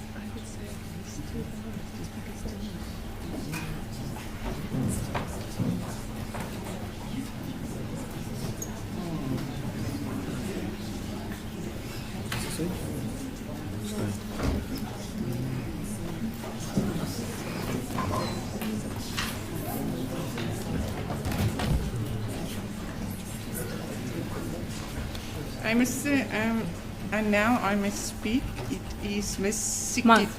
Manganye. Miss Manganye. My ladies, I'm together with Smith Ngalo. Just a moment. The feeling is if we have time indication from the respondents, Yes, how ma'am. much time each respondent must still address us, My lady. how long that's going to take, then we can come back and address the reply situation. So should we adjourn for, or do you already have your duration? My lady, if I may, I see. So, if this will assist the respondents and the bench, my lady, if we given from 2:30 to 4 tomorrow. 2:30? Well, I'm saying, I thought- or an hour and a half. No, I just thought that. Can I say this and then I'll leave it in the court sense? If we given an hour and a half for 3 replies, if that will assist the court.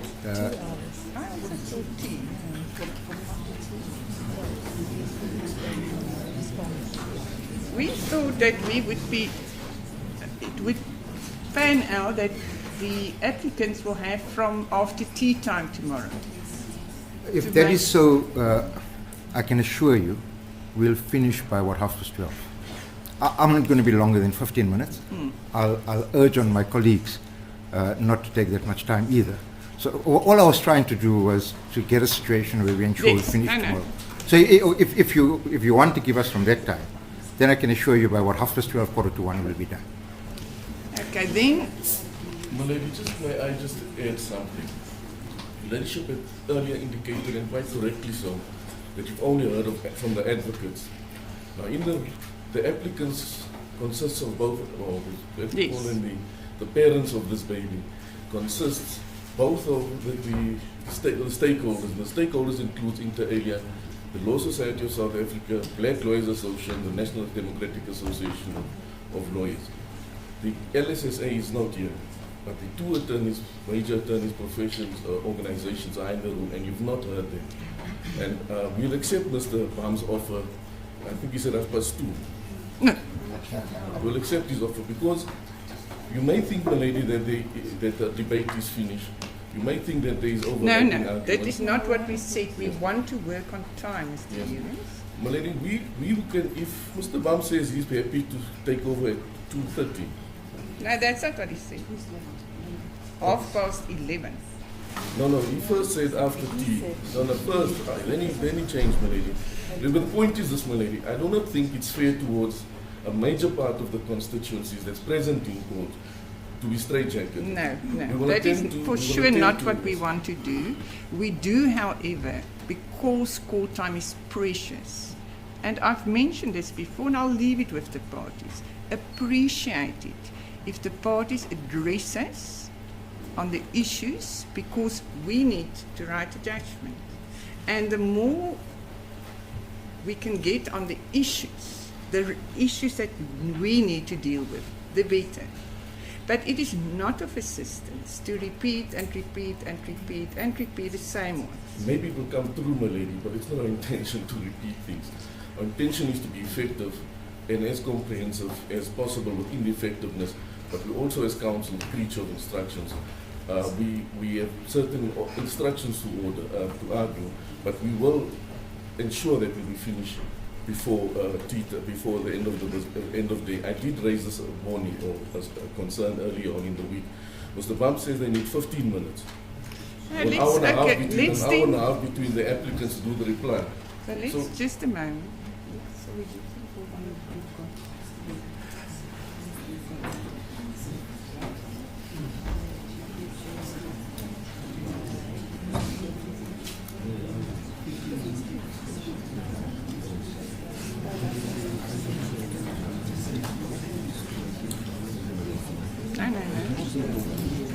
Kyk eens snel. Mongani. Okay. No, 1, 2, 3, 4. But Sikalala not going to address that. Oh, for Orange. Okay. I see what you mean.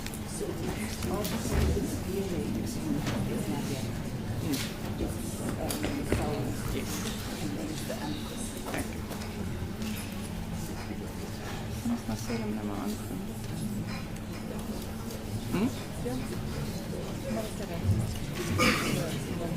Yes. Ms. Manganya, you May I might please, my lady. My lady, it is quite significant. When the previous speaker stood up to speak, there was this commotion that happened. There have been men that have been standing up, my lady, to speak. And we were called to order. At some point, we were told to step out of court. The first woman to stand up before my ladies to speak, there was a lot of commotion. I'm standing up to speak for the South African Women Lawyers Association on issues that affect women and advocates, black in particular. And there's, again, issues that can be dealt with between legal practitioners about timing. My lady says, legal practitioners, since Monday, the court has been saying, let us look at the timing issue. This is an issue that we've been dealing with since Monday. But when the women stand up to speak, all of a sudden there's commotion and we must discuss the issue of timing that the court said we must deal with from Monday. That is not where I wanted to start, but I start there. Now, it's noted, and May then you please. may proceed to address us on the merits of the application. My lady, the court said to the previous speaker, we want to know the issues that relate to women. The court wants to know the experience of women practitioners as it relates to practice and the effect of the impugned code that emanates from the B-BBEE and the Constitution. I want to start off by saying that it is not a mistake, again, as the previous speaker said, that I'm black, I'm female, I am not from privilege, I have no privilege to speak of. I am led by the only senior counsel on the group of senior counsel who could not be here and apologizes due to other commitments.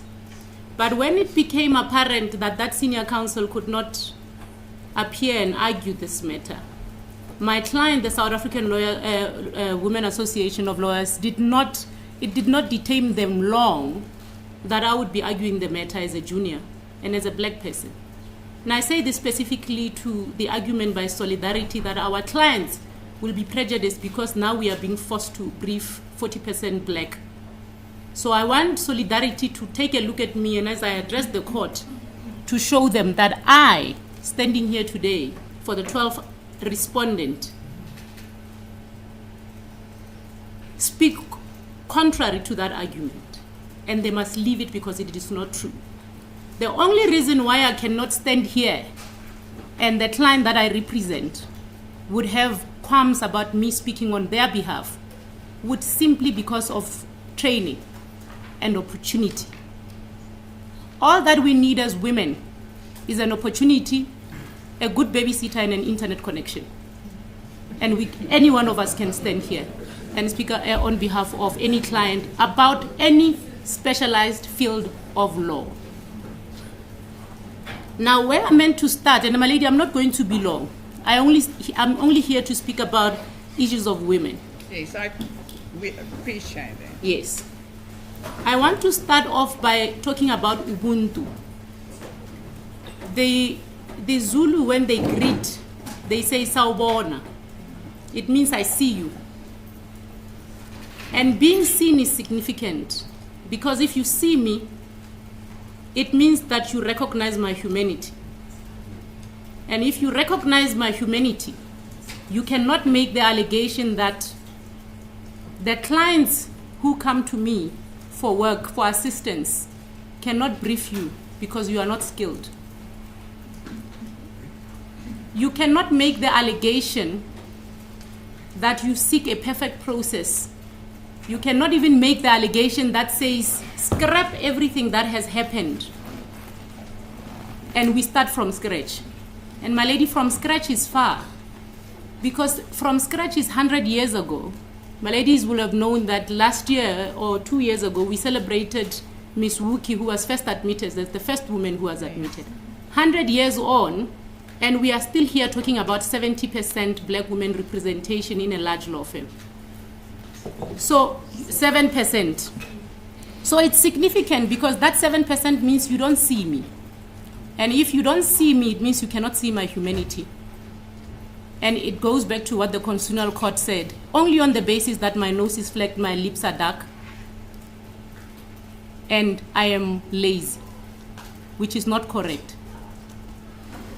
Now, the basis of the BBBEE Act, and I'm only going to deal with in point form, my learned seniors for the state have dealt with it. It speaks about a framework for black economic transformation. It speaks about apartheid that was used to control access.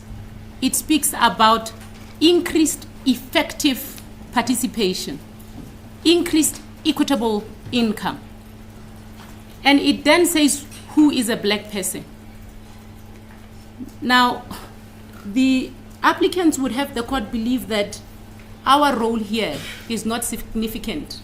It is that only of the DTI minister, and the court must only listen to what the DTI minister. They are conflating issues. As it relates to the evidence as to who must speak on the issue of their allegation of a failure to consider, the DTI minister must speak to that. He is the only one who knows. Now, as it speaks to everything else, we are all here to speak. Our role as women, black in particular, is not in the periphery. The BBBEE Act is for us. We are the beneficiaries of that act.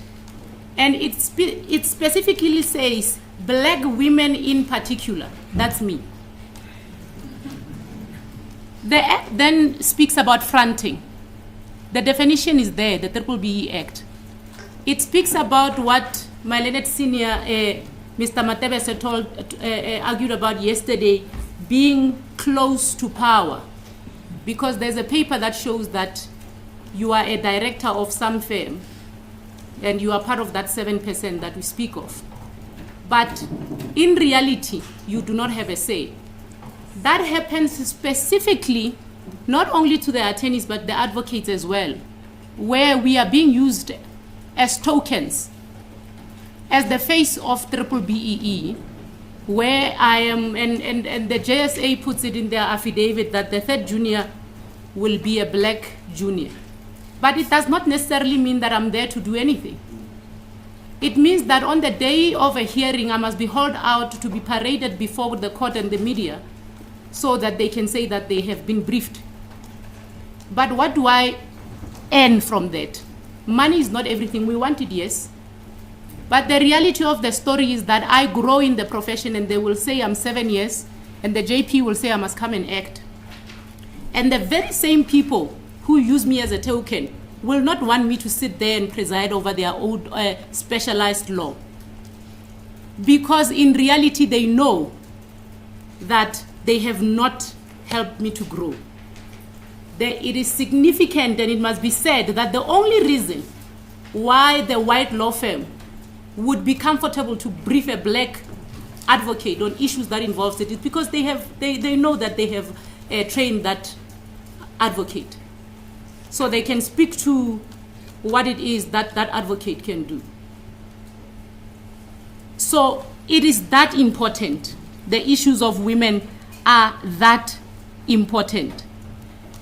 What other impact for us who are the main beneficiaries of that act is that it reduces us to enter into quid pro quo relationships with unscrupulous, corrupt attorneys who would want us to pay for a brief.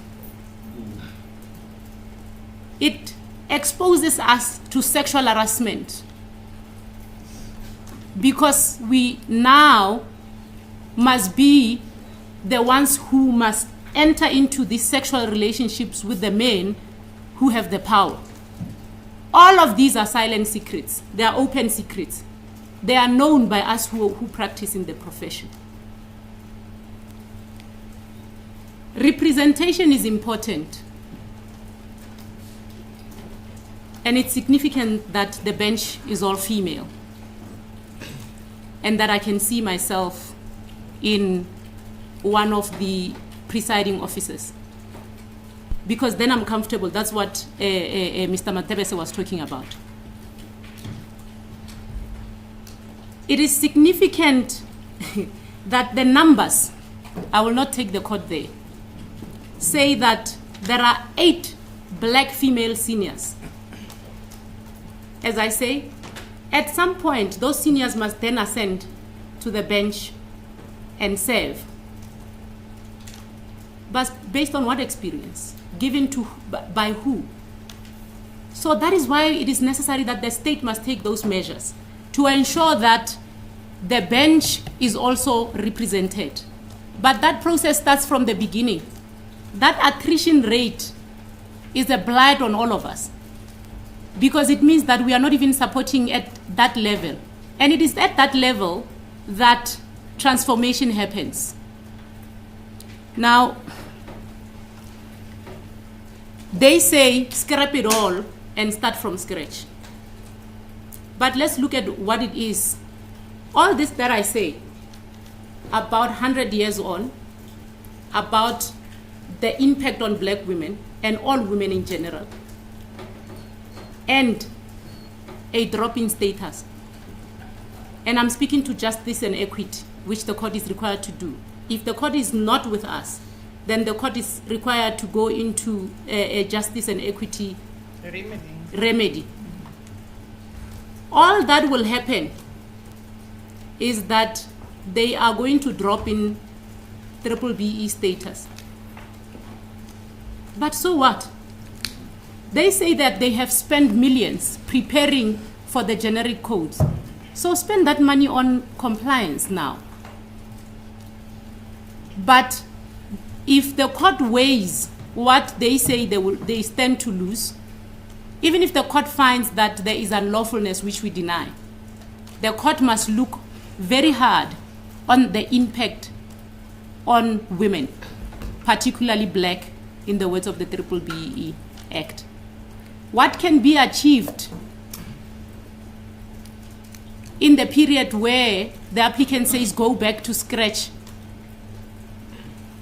on women is significant, and it must be at the forefront of the court, because we say we are the beneficiaries of that act. We asked them, the applicants, and perhaps it's the only portion that I would like to take the court to. We asked them in the answering affidavit as it relates to representation. My ladies at 02-23, I apologize, my lady. Yes, 02-2342. Thank you. If we just get there. 02-42.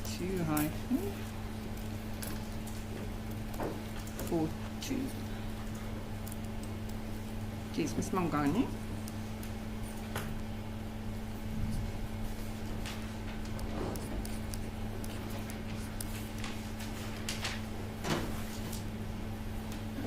Yes, you may proceed. May it please you, my lady.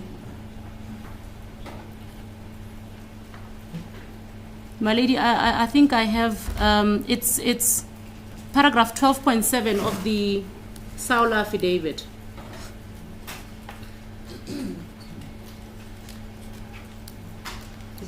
Does it start by the contention is problematic for a further reason or not? Yes, my lady, 12.7. Yes, we do have it. The large firms receive and so forth. Yes, so there, my lady, we say to the applicants, if you say you brief black and you support transformation, show us in your replying affidavit. Give us the statistics in your replying affidavit, but we say at the end there that we will wait with bated breath. And we are still waiting. Because in the replying affidavit at 02-2664. Just a moment. 2664. May it please you, my ladies. They respond there, they say, well, we don't know what Saula is talking about. We don't know what you are asking us for. Of course they don't know. But the reason why they don't know is because they don't have the stats to show that they are briefing black and they are briefing female. We have made the allegation in the answering affidavit. They are asking for final relief, plus connivance, and so on and so forth.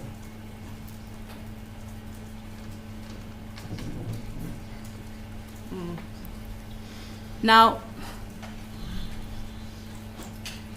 Solidarity makes allegations that the LSC establishes racial and gender representation within the profession. They say that 40% of those of briefs to black advocates is disproportionate and highly questionable. They say advocates should be excluded from the LSC because they are not entities. But how do they know this? And it speaks to the issue of gender. Why are they here?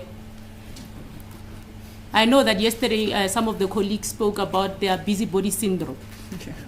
But they cannot show us on their papers one black female that they represent. They cannot therefore show us that they will suffer adversely if the LSC continues. Now, on the issue of equity, and I think that's my second last point. The Constitutional Court, in the case of Rafoneke, we deal with it in our heads, dealt with an equality challenge to the LPA on the basis that insofar as foreign students who hold LLB degrees are not allowed to be admitted in South Africa, that offended Section 9(2) of the Constitution. The court there looked at it and the court said, well, firstly they said the practice of law is broad, so you don't have to be admitted. You can be an in-house attorney, you can do anything with the degree of law. But specifically when it came to the equality challenge, the Constitutional Court said there cannot be discrimination if you are not left out in the dust. Similarly here, the applicants are not left out in the dust, and I'm answering the question that was put about opting out has consequences. They have a choice. They can opt in and become real partners to transformation. But even if they don't, they still have their big clients, and they are not out in the dust. So we reference that in our heads. Now, for justice and equity, these are the factors that the court must take into account. All that I said about women and the impact, the fact that we talk about according to the facts that led up to the final decision, 2020. But as we know, this has been ongoing for years. The court must take that into account. There were ultimately 140 submissions that were received broadly from different sectors, not only lawyers. Hence Solidarity is here claiming a right. The rate of attrition, lack of representation for silks and the bench, lack of access to specialized law, and that compliance by the big law firms, if they decide to opt in, will create access to to practitioners who do not have access. And that the only thing that they must suffer is a drop in status. But as the case laws that were provided to my ladies, someone will complain about something. So for women, we say it is high time that what the court spoke about in Wuki, about the piece of the pie, even then, 100 years on, the court said the complaint is that the pie is too small. The complaint is that if we allow women into the profession, their primary role, being breastfeeding and being wives, will be affected. They might have to consider not bearing children or being unmarried because they can't do that and practice law. Those were the complaints then. But that must come to an end, and we must start somewhere. The days where the big major law firms went into black communities and painted walls and wiped babies' noses for level 1 contribution status must come to an end.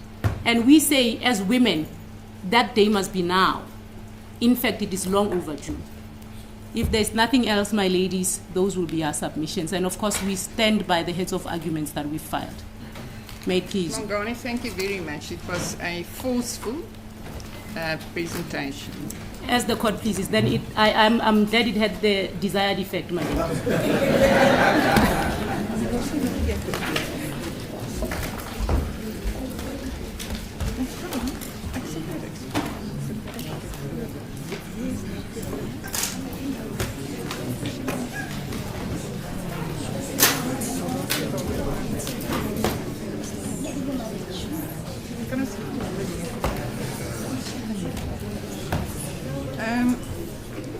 Bearing in mind that we still, is it 3? It's Mr. Deerens, Ms. Ipsol. Where is she? Oh, there she is. And then Ms. Hoffman. So we do have 3 left. And if I may just clarify, the position of the Johannesburg Society of Advocates is that we won't make oral submissions to the court. Oh. We're simply standing by our written submissions. We indicated as much at the end of the written submissions. Oh. And in the interest of time, I'm sure all of my colleagues will be glad that is the position we've taken up. Unless there's anything specific the court would like to ask us, of course. Yes. We've remained here the whole week and observed, but we were going to just stand by our written submissions. Thank you. Then we've got Mr. Deerens and Ms. Ipsen.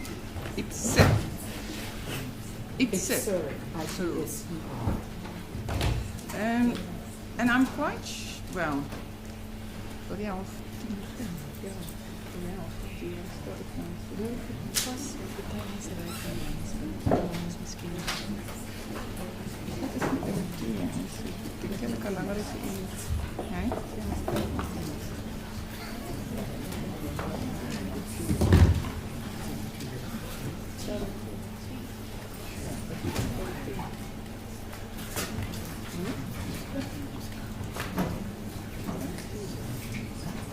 Yes, the court is just contemplating whether we should convene tomorrow earlier. But in view of the fact, and we want to hear all of the submissions, in view of the fact that it's Mr. Durance and Ms. Ipsol, we are going to start at 10. Is it please, Malay? Only 2 left. Thank you, court adjourned.